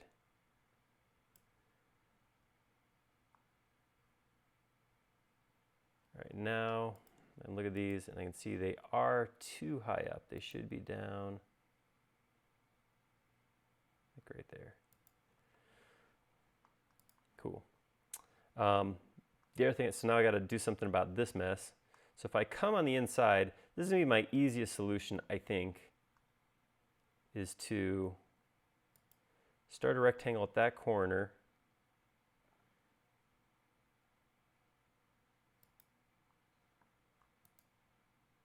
Oops, I'm not in context. Double click, there we go. Now, start right there, there, and pull it up past the top of that arch.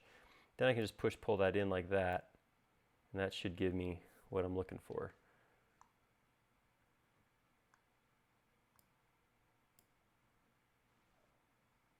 Whoop, whoop, whoop.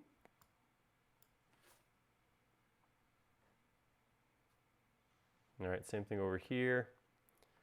Just go draw a rectangle, a little bit bigger this time. There we go, just pull that through. Awesome. All right, let's save that. And drink. Maybe.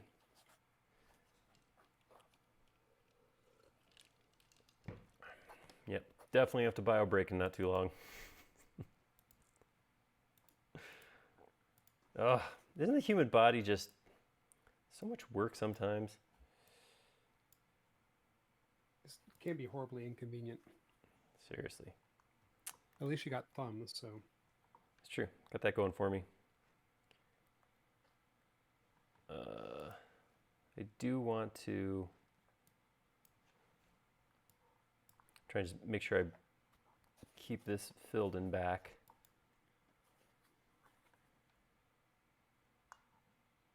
Oh, that's why.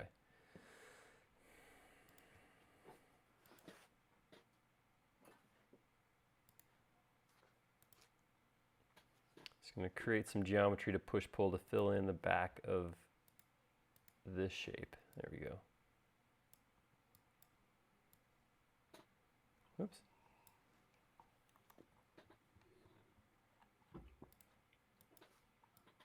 All right. Get rid of that garbage. Cool. All right, and then get rid of this. Whoops. Go Go in context, go in context. There we go. Cool. So that, we could take a look at plopping that in the hill and just see what happens. Grab all that, make it a group. And I'm going to place it by this point right here, I think. Because I think I want that point right about there. I'm going to slide it over this way. And then I'm going to scale it up.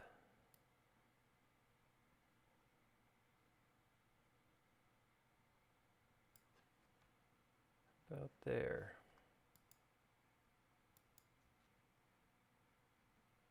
All right.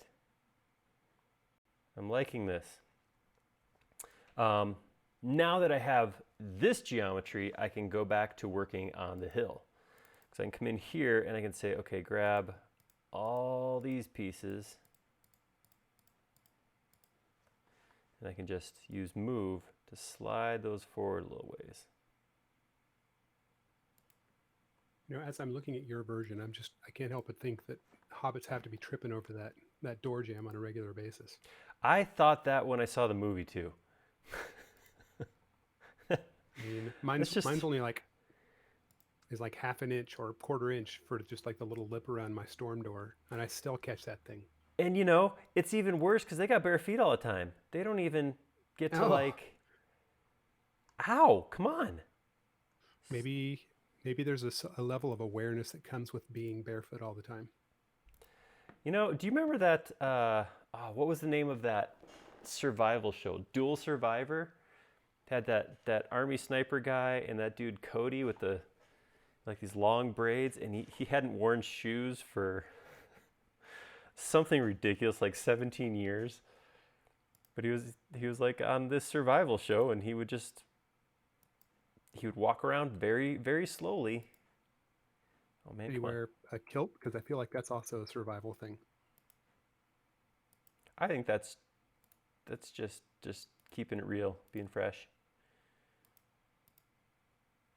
You do what you got to do. That's right. I did not see that episode, but I'm not going to try and survive barefoot. No, it was kind of, that was an odd one. All right. I think we're getting there. So I have a couple spots. This happens sometimes with sandbox tools. Sandbox tools naturally supports and creates quads. So if I look at my hidden geometry here, all of my squares that I see on the screen are actually broken into quads with hidden lines. So what happens sometimes is it is a very ordered mesh. It's laid out left to right. It's exactly the same all the way through. But what happens every once in a while there, you can see, is my quad goes the wrong way. So I get these jaggy shapes in my 3D model. There is a command right here, flip edge, where I can actually come in here and swap those, which is going to give me the more natural shape. So I'll switch a couple of these, and that's going to look a little better. Maybe I'll switch this one too. Okay.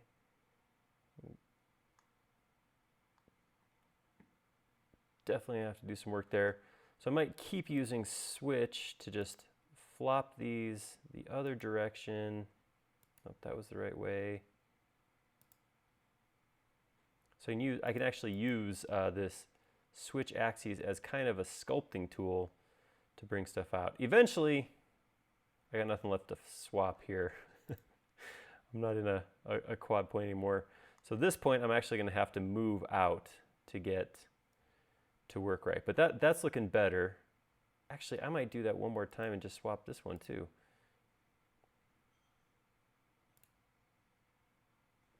Now I'm just getting crazy. I'm abusing that. So if you do, this is everything, Tyson, everything I'm using right now is part of Sandbox Tools. I haven't done any landscape work with anything but Sandbox Tools. You may get to this point.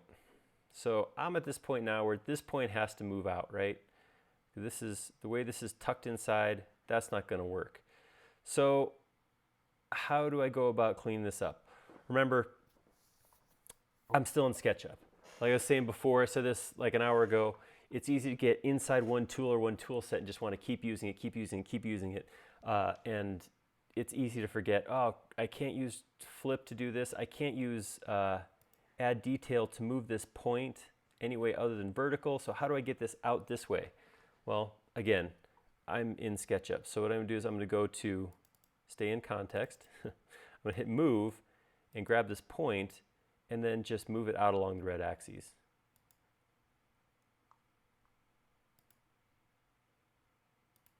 Like that. And then I can use flip to get this guy pointing that way. And there we go. So now we made that nice little mound. I do have a reverse face for some reason. Something I was doing flipped this the wrong way. So I'm going to go ahead and say reverse face is there. All right. That's looking pretty slick. Some flowers up here and some a leafy bush right here. We're pretty close to Hobbiton. Yeah, start throwing some bushes around. You're good. So I'm going to go ahead. It's really huge next to Laura. It does. Well, this is an entire landscape. Oh, she's even smaller than a hobbit, apparently. I'll human size her real quick. There we go. Mind your head, Laura. No, she's probably more like that, right? I'm thinking about Gandalf standing outside. Gandalf's probably a little taller than Laura, though. So maybe we'll bring her down. No, undo.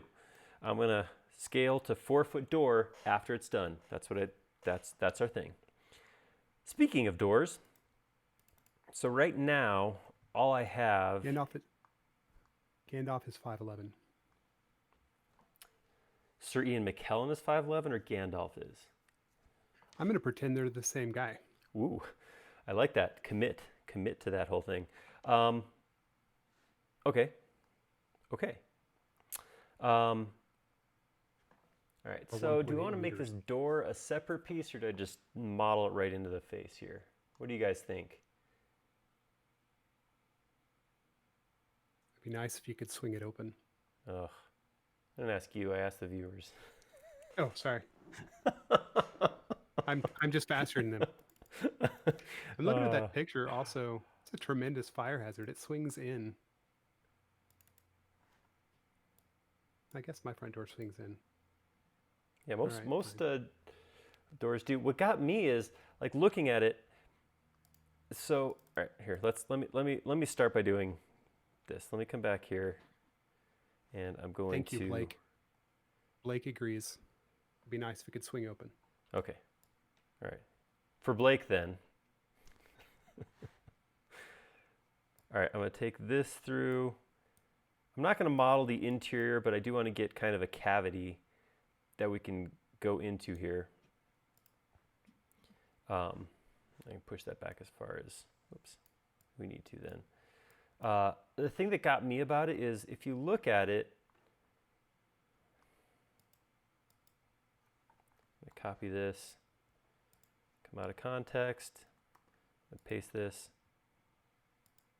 I'm just gonna make a dummy door real quick. We'll put more detail on this in a second, but just to make a quick slab. All right, so if I take this. Sebastian's got more references. Are they, do we got them, are they up there?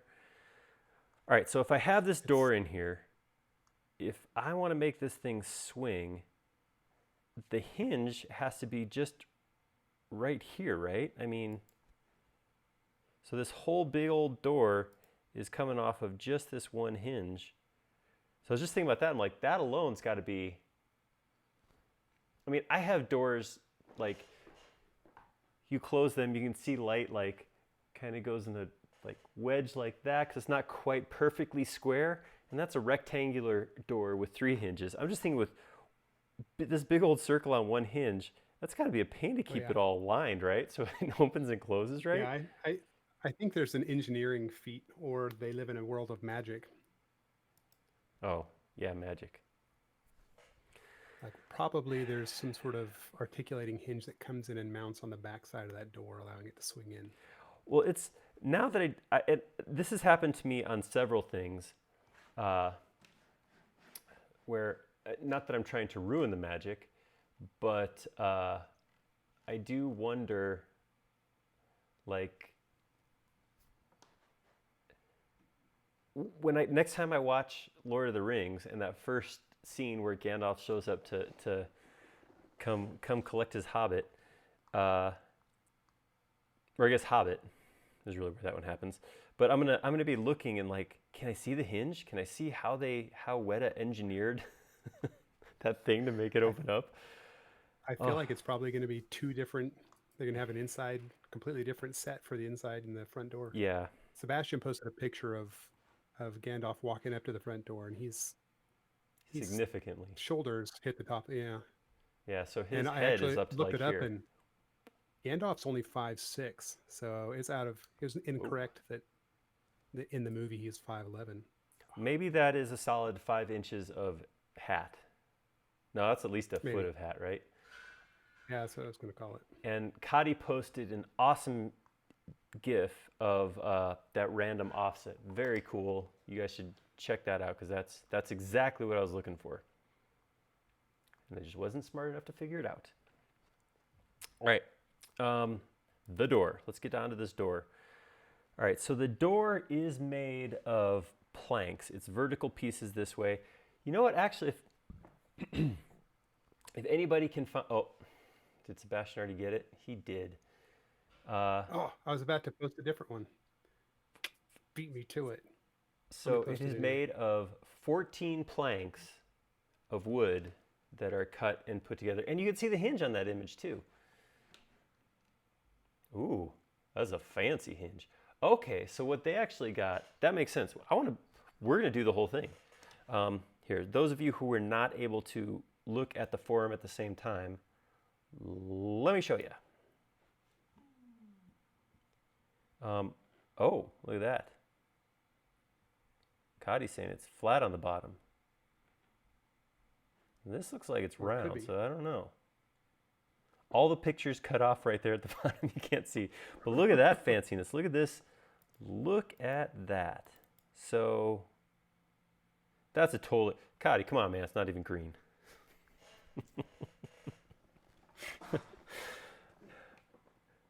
It is cool though, but you can tell that's like a pivot hinge. Dave, did I use that term right? That's like a pivot right there. Really quiet today. But this hinge, this makes more sense, right? So this whole big strip is connected to the wall, and the hinge cantilevers out between the wall and where it hits the door. So it actually is connected at 3 points. So that makes a lot more sense. I was thinking that it just had like one spot right there. And that looks like, actually, hold on. I got differences here. I got discrepancies. Got this thing right here that shows 2. Jody's got one that shows 3. I don't know who to believe anymore. Well, and the reality is that in the movie, it was actually like this tentacly, like magical thing. It's not even moving parts. It's organic. Oh, okay. Probably. It just grew that way. That's why the Hobbit settled there, because they had they had hinge plants. This door works. Let's stay here. Perfect. All right. Okay, that's okay, Cody. I'll let that go. It's not gonna. All right, so I'm gonna do something here. I'm gonna take this piece right here, extend it out a little more, and I'm gonna make this into a group. Oops. This is a group inside of a group. And then what I'm going to do is I'm going to come right here, draw a line at the middle, and then from that middle point out here, I'm going to draw another line. I'm going to take this and I'm going to divide it into 7 pieces. Because, like I said, from where I was standing, it looked like... Oh, Sebastian posted a video clip, or a freeze frame at least, of the door in action. You can see it in the movie.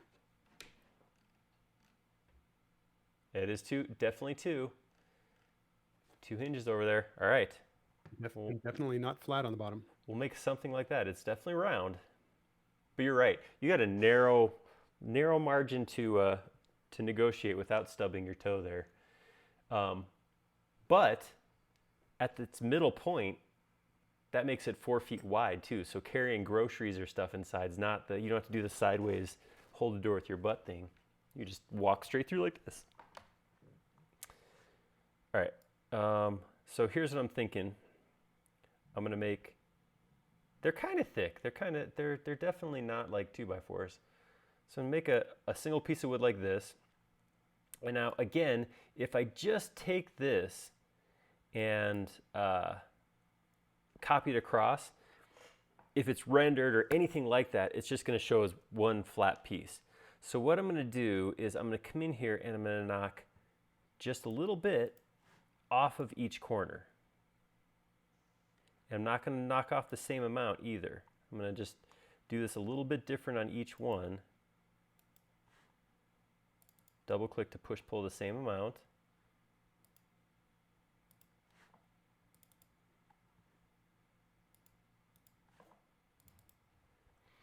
And then I'm going to take that and make it a group also. Now I'll take that piece, option copy it straight across itself, 6x, that should give me a total of 7 pieces. I'll grab all 7 of those, option copy that straight across here. All right, and now we got that total plank looking thing going on. If I take my circular cutter, slide it in like that, now I can actually take this piece. Let's see, how do I do this?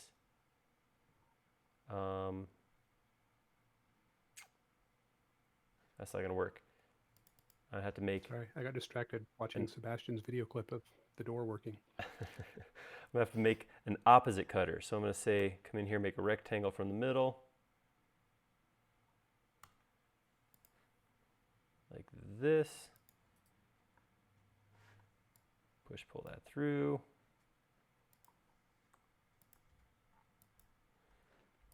There we go. And now I could say take this and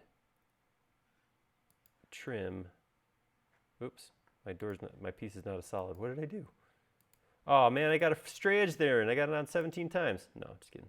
We're good. So I'm gonna take my cutter, trim this, Agrottoville then had this, suggested then this, then this. or wondered why not put a photo of the door onto that surface and then model as a texture. I've never been I just like geometry, I guess, I don't really have a good reason for that. That is a perfectly good solution a lot of times. I guess it's just because I'm just going for full model. My thinking is if somebody wanted to take this model then and put their own textures on to render or whatever, they could do that. And I do that by making geometry. So not a bad solution. Not saying what you're suggesting is not possible. That could totally work. I guess it comes down to what are you doing with your model? If I was doing something where I just wanted to have a picture of it, then that would be a great solution. My thought is taking this and having you guys go use scatter to scatter some leaves on it and put your photo ready bushes and Lobworks stuff in there and get me a sweet looking render. And to do that, I'm going to actually create geometry. All right, I'm going to click out real quick. Obviously, we got an issue with our thing here. I'm going to have to put a hole in our mesh. I'm going to take this.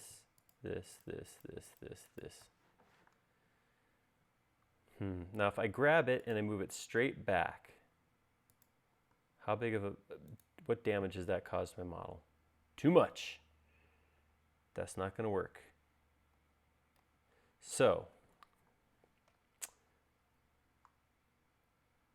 couple solutions right here. Let me toggle this on and off. I think what I could do is I can actually just get rid of those. Yeah, that works. And this will still subdivide just fine. Awesome. All right. We're closing in, guys. Closing in on a thing. Are you gonna raise the ground up to meet the bottom edge of the circle. We could whenever do the time that. comes. We don't even have to wait for the. Does his path? Does he have like stone here? Well, so your reference picture looks like there's a bigger. Yeah, there is stone. If you look on Sebastian's suggestion, there's a step. But yeah, there's a stone pathway all up leading up to it. Yeah. So I'm gonna leave it low and put stones in there, and then let grass fill in the rest. Maybe. I don't know. That's my thought right now. We'll see what happens in another 5-10 minutes. All right, so the other thing I do know that there is a doorknob right in the middle of the door, and it's nothing fancy. It's pretty simple. So I'm gonna come in here. I'm gonna get in plane here. I'm gonna draw a circle. I know this is not where it actually goes. And I'm going to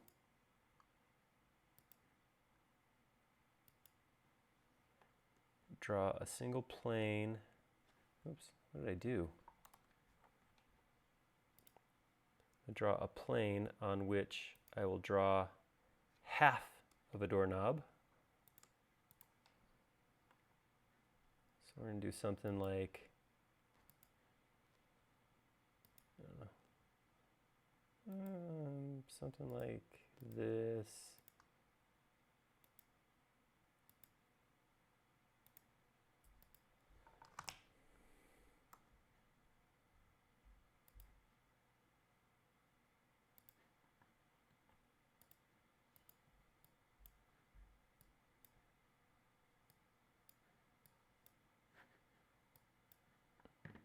Grab that, use scale to squish it down a little bit.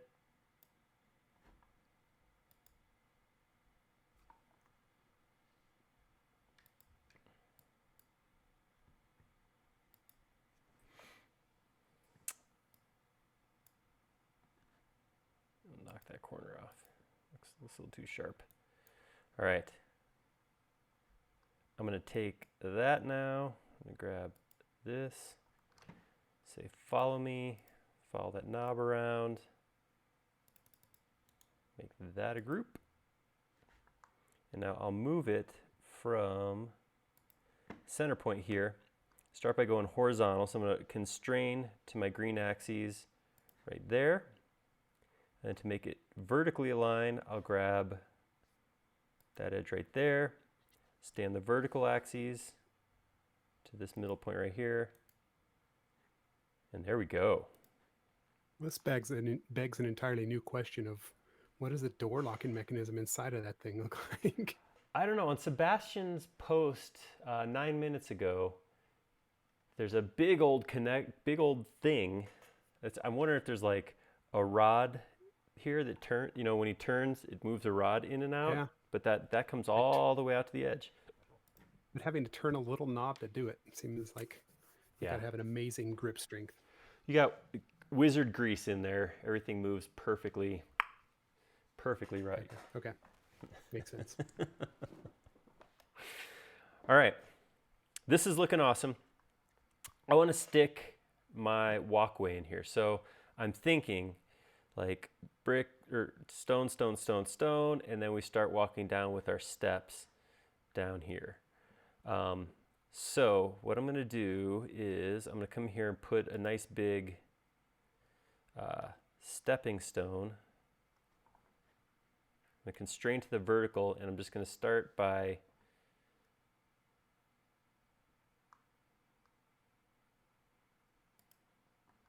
something like that. I'm going to bring that up like that. It's like a hobbit patio. And I'm going to pull it down so that it laps. I don't care how far down it goes. All right. I'm going to grab all of that and make it a group. Now, if it was a patio, if we had hobbit concrete. The doorknob and locking mechanism was made by dwarves. That seems like a good explanation. I buy that. Totally buy that. That works. It's dwarvish. All right, so this would be great if I'm going to go up a little bit higher. Just below the surface. There we go. This would be great if I had poured concrete. This is not poured concrete. It's a chunk of stone. We could get it to fairly rectangular like this. But I'm going to say we need to go knock some corners off. I am going to use a new extension. Not a new extension. Another extension. And it is called Erode. This is from Erode. And whose name I said absolutely correctly. I nailed it that time. Erode. I don't think she's here to care. Well, it's recorded. Okay. All right. So I'm going to go ahead and I'm going to use the default 2 iterations, 0.5 pointiness, and no move. I'm going to click OK and see what that gives me. It gives me that. What did you say this was called? Erode? This is Erode. It is available on the extension warehouse. I didn't care for that. That was not the erosion I wanted. So I'm going to try that again. I'm going to change some things. I'm going to change move to yes and hit OK, see what happens. Okay. Not bad, not bad. Let's do it one last time. Erode. I'm gonna bring down the pointiness. That's definitely better. But I think I want to erode it more than that. So I'm going to go to Erode, reduce the pointiness, erode it twice as much. 4 and 0.2. Let's see how that looks. That's going to take a second because erosion works by subdividing or and dividing. It takes a really long time. So every time you do another iteration, it breaks the geometry into another. It breaks it all in half again and again and again. So where it was taking one of these faces and breaking into 16, now it's making it 16, and then yeah. So that may have been too much. I may have just doomed us to minutes of watching wheels spin because I got greedy. I sure hope you saved before you started this. I did. I saved just before hitting that. If you didn't know better, you'd think I'd been through this before. There we go. Okay, so yeah, that's okay. That's actually too much. That's too smooth. So I'm going to take all that work I just did and undo it. I know. Here's what I'm going to do this time. I'm going to erode it. What happens if I put, I'm just curious. If I do 0, does it just subdivide? Yeah, it does. Cool. Looks like it. All right, so, sorry, now I'm just playing. All right, let's do that again. Erode. I'm going to stick with 2. I'm going to go to like 0.3 and click OK. And now, actually, I kind of like that, but here's what I'm going to do. I'm going to manually mess it up a little bit.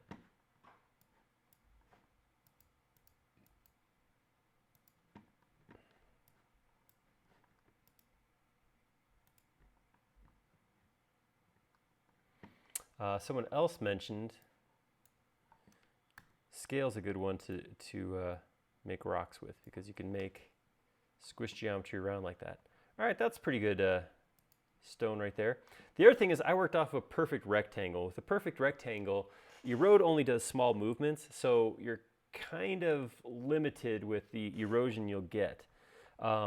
If we go a little more extreme with our shape, so I'm going to start with a rectangle, and before I erode, these are going to be some of my stepping stones. I'll come lower this way and I will pull it through, but maybe I will start by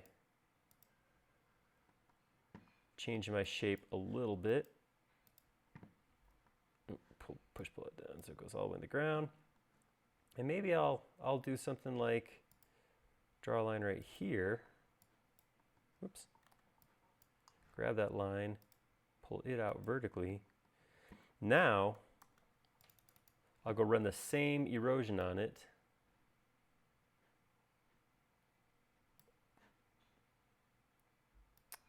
Uh, 0.3. A little bit more of an erosion here, you can see, because the geometry is more offset to begin with. Still probably want to come in here and do some stuff like, just make a little bit more of a mess. Tip that end down, maybe grab this whole section here, raise it up a little bit. That's good. And here's what I'm going to do. I'm going to grab that, make it a group.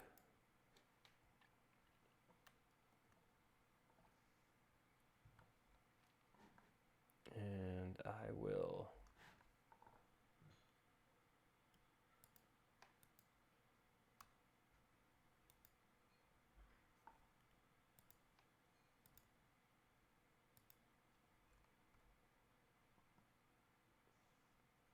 grab this one.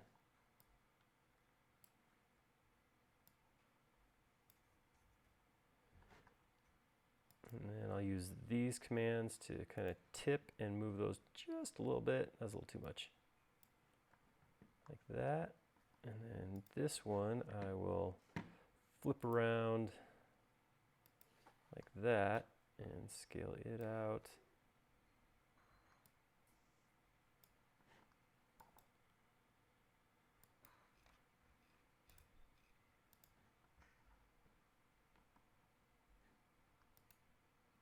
Richard Haas said there's all kinds of doorknob hardware you can buy to put in the middle of a door, and I'm trying to find it, but I'm not finding anything.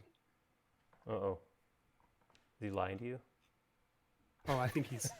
I think he might be start a fight on chat. Just kidding. Just kidding. I wouldn't be surprised if that's a thing. The more I look, the more I see vault doors, and then it occurred to me that maybe that's all this is. That's not crazy.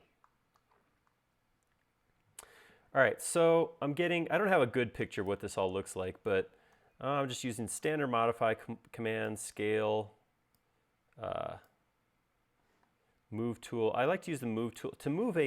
To rotate a single component, I really like using move tool and using those handles. So much easier than using the rotate tool. Let's dip this guy down a little bit more.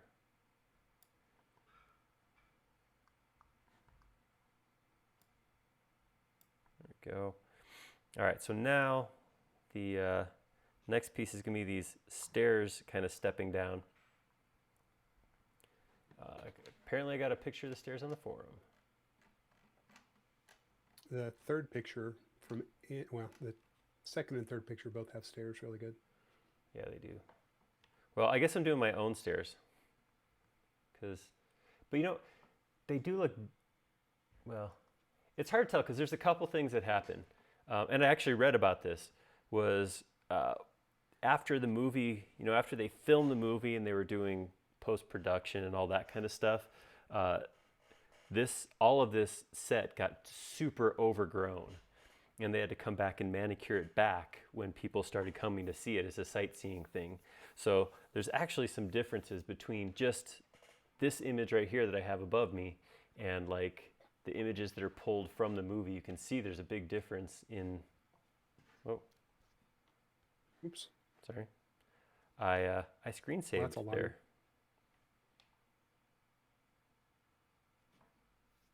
That's exciting. One moment, please. There we go. So that did happen too. That's also a thing that happened. But yeah, let's get in here and draw. I'm going to draw my first step, and I have some ideas about what we could do here. All right, so I'm just draw a rectangle. I can push, pull out like this, and I'm kind of thinking I'll do something like this right from the beginning to kind of give me a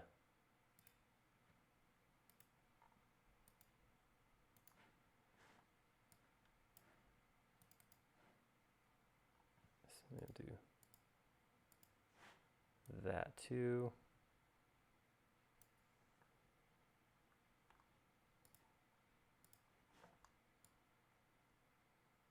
And this side won't matter so much because this side's just going to get pushed into the ground. So I'll take that. I'll make it a little bit longer so it'll be easier to place. But that, in theory, if I take that, I should be able to erode that real nice. Let's see. That's my theory. Let's erode it. Oops, I gotta go into context. Triple click.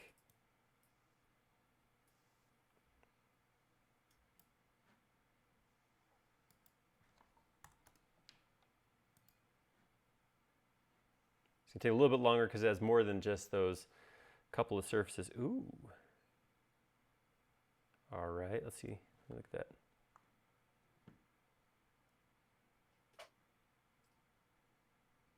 All right, here's what I'm going to do. I like that. So what I'm going to do is I'm going to take this, I'm going to grab it by where it intersects. Whoops. Sorry. Grab that group before I erode it, and I'm going to make my steps coming down my hill here.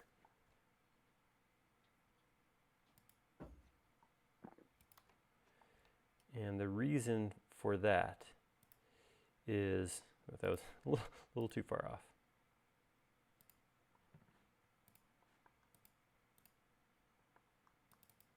These are groups, so if I make a change to one, it only affects that one.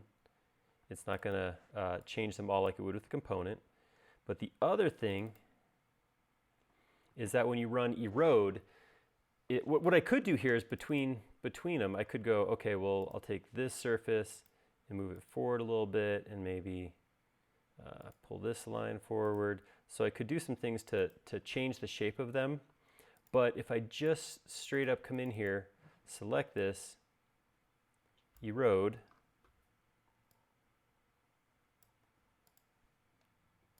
run that, it's going to give me different geometry on this one than it will on this one, I believe. Maybe I'm lying. I could be, hold on, let me see if I lied.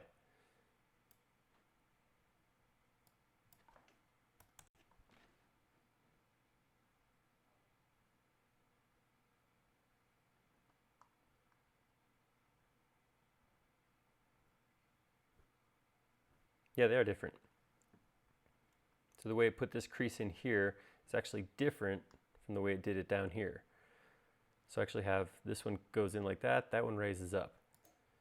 So even without changing the geometry, I could, I'll still have a different stair because of that. But likewise, I said, I could just come in here and make a couple changes to those two. But I'll just go ahead and erode each of these steps. Still. Yeah, I hate to be pedantic, but I do agree with Kostadin that the front edges are usually worn down more. That is probably true. But I guess this is Enerot's fault. She didn't design this properly. Just want to point out Jody saying that, not Aaron. I don't agree necessarily. No, we'll come back. We'll be good. Just a second.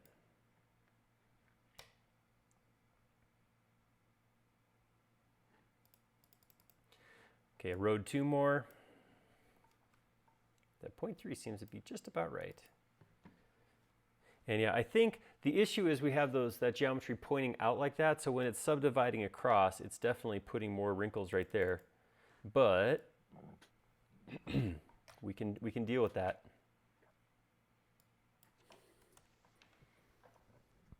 Excuse me. Okay. So there is our steps coming up. So what do we do with this? So there's a couple things I can think of to do here. Most of them involve extensions. So if you wanted to, I could come in, I could manually clean this up. So this thing sticking out right here is a little too high, and get rid of that. And then I could stitch that back up fairly quickly, fairly easily, depending on how I feel about hand stitching or sculpting type stuff. So same thing here. Here's a big divot. Just cut it out at the middle point. Put this back together. And then smooth it back out. So if I wanted to really get my hands dirty, I could do that kind of thing. Oops, same thing here. Let's get rid of these two lines like that. Ooh, you can get rid of those. And that. And then just come through and this is an option. This is not the only option. But that could happen.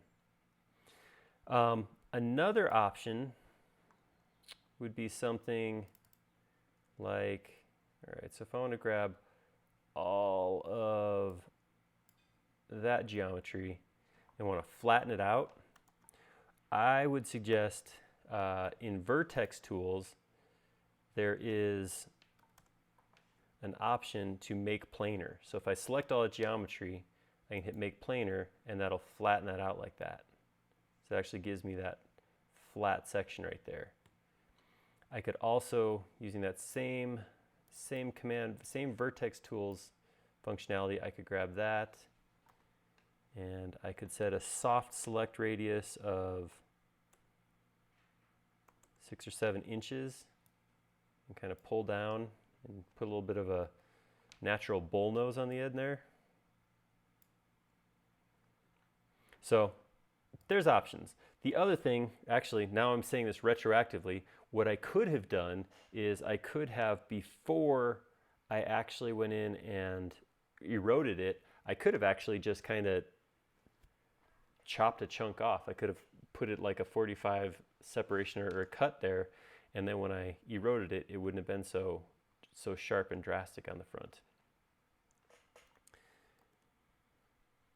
So there's options. You have stuff you could do. I didn't smooth that.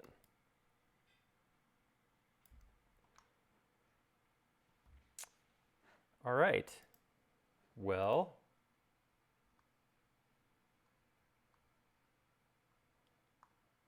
kind of looking at this.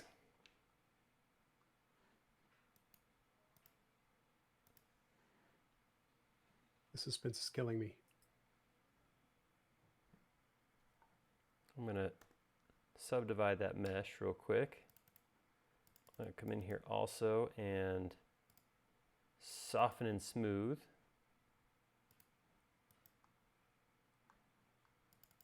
Oh, I didn't see it. Gusbert put another great step image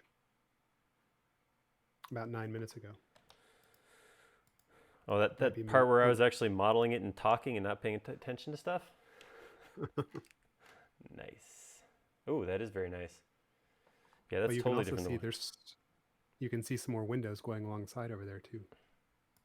Yeah, I did know that was there and chose to ignore it. Oh. But it does look like most of our steps are too wide, but so we could make something like that happen for sure. So I'm going to just grab copies of these and put it so they're not two copies next to each other.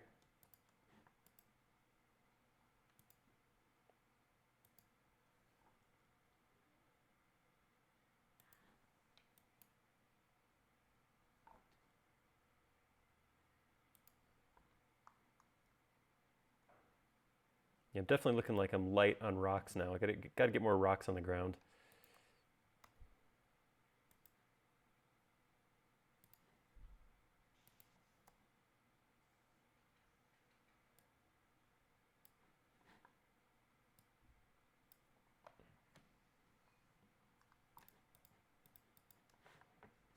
Slide these over just a touch. Cool.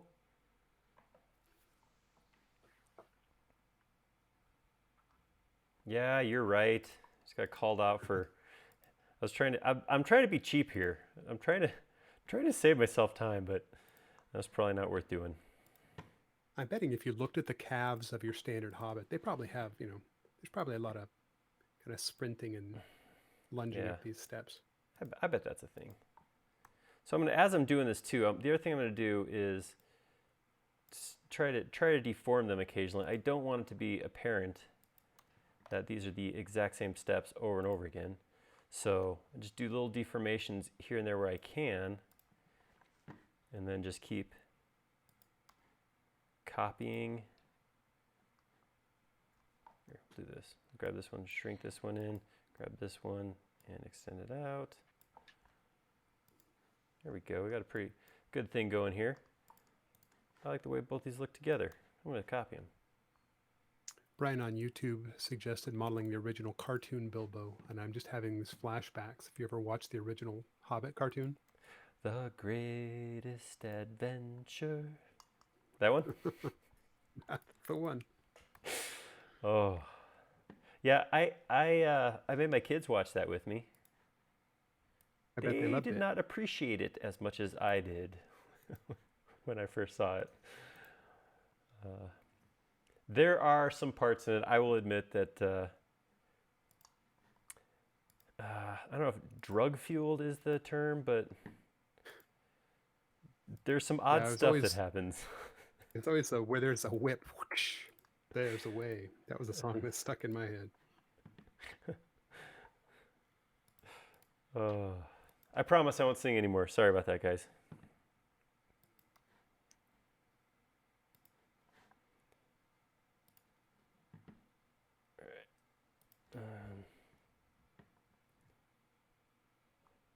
I feel like I'm going to have to fill this in too. We'll flip that guy.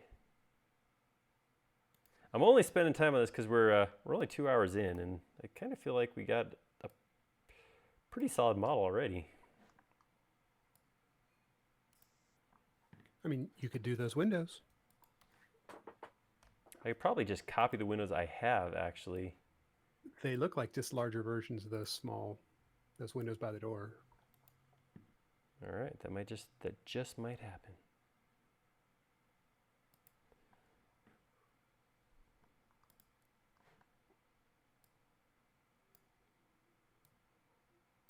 It was funny when the new Hobbit movie came out. I couldn't help but think of that old movie. Like, some of the stuff in it was just, I mean, it's the same story still, so it was kind of funny to think of that old cartoon.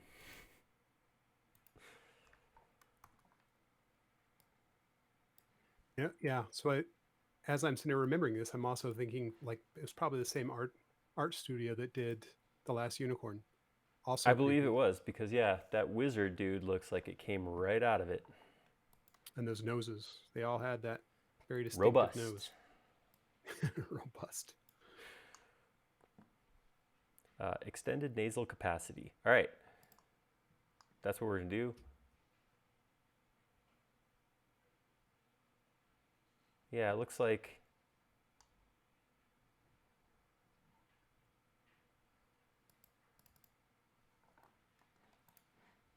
grab that.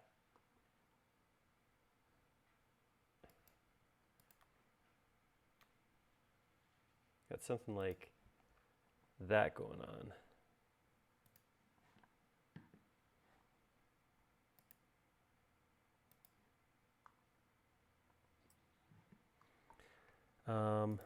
So only problem I have, so I got two problems, obviously. Well, actually, no, what I need to do, this is a group, right? Okay, I'm gonna get rid of this. I'm gonna come in here, and this is sitting like on a section of wall. So I'm gonna have to create that.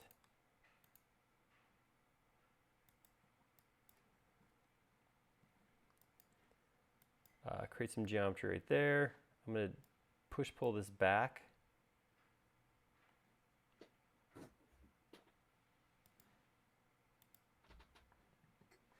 And then I'll push it out like this.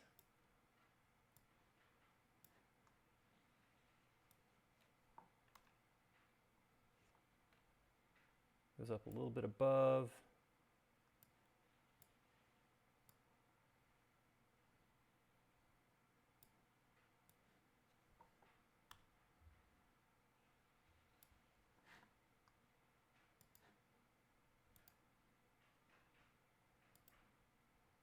Whoops, that's not the thing I want to do. No, I don't want to do that either. I want to do this. And then I want to do clean up this and this. I'm pretty far away from solid, so I can't.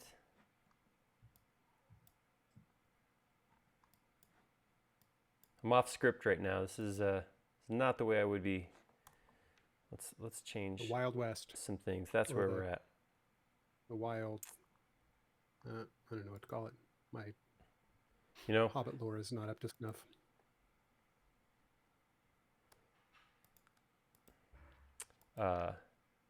Remember the Wild West? You remember that With movie? Will Smith?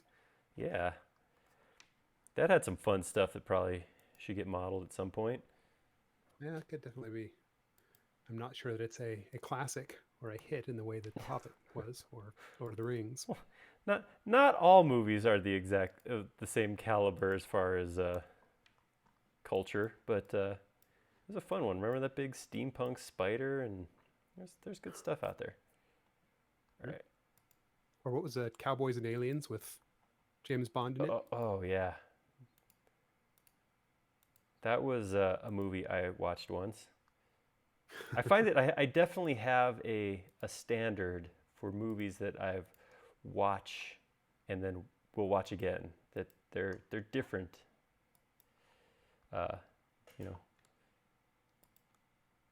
Yeah. What I'm expecting. Different.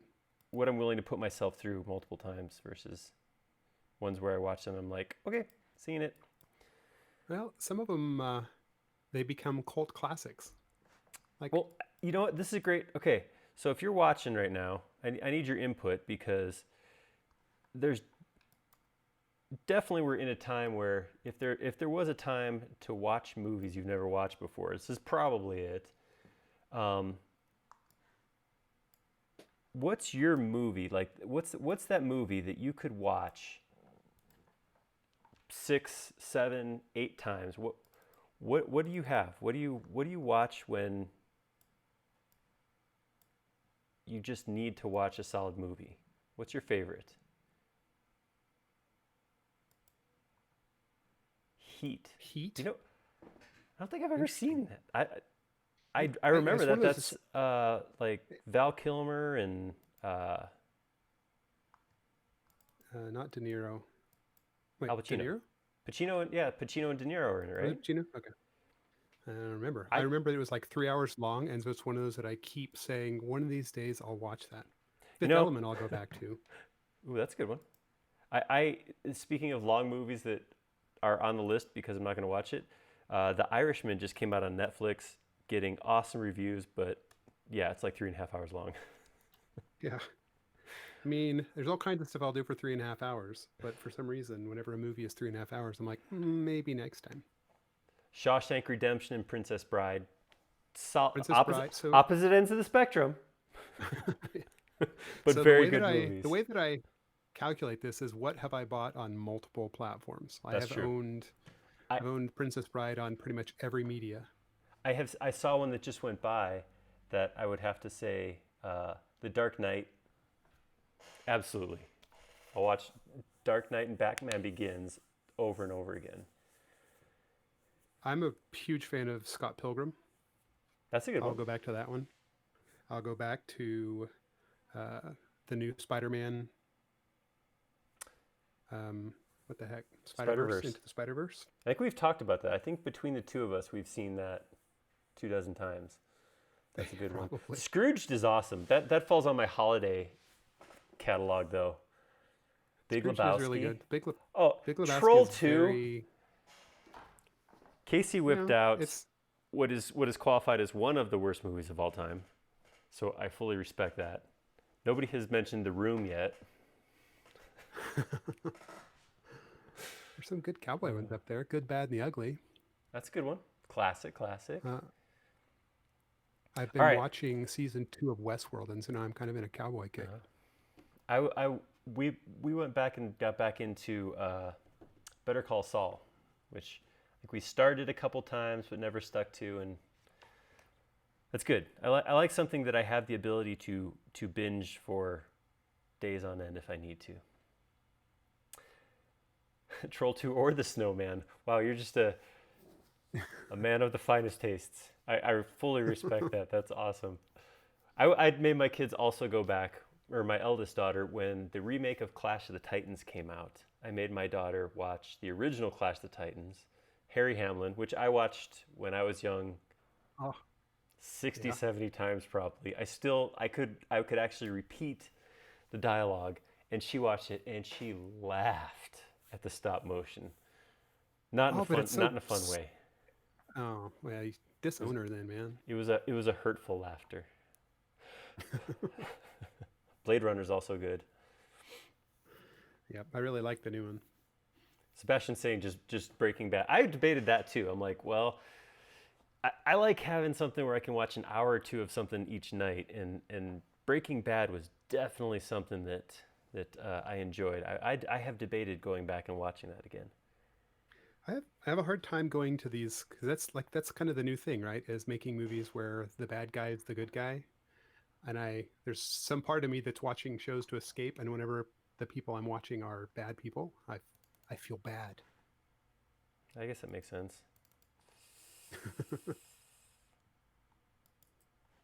Airplane is a great one. All the entire Airplane series or Naked Gun series would be on my list of rewatchables. Oh yeah. All right, guys.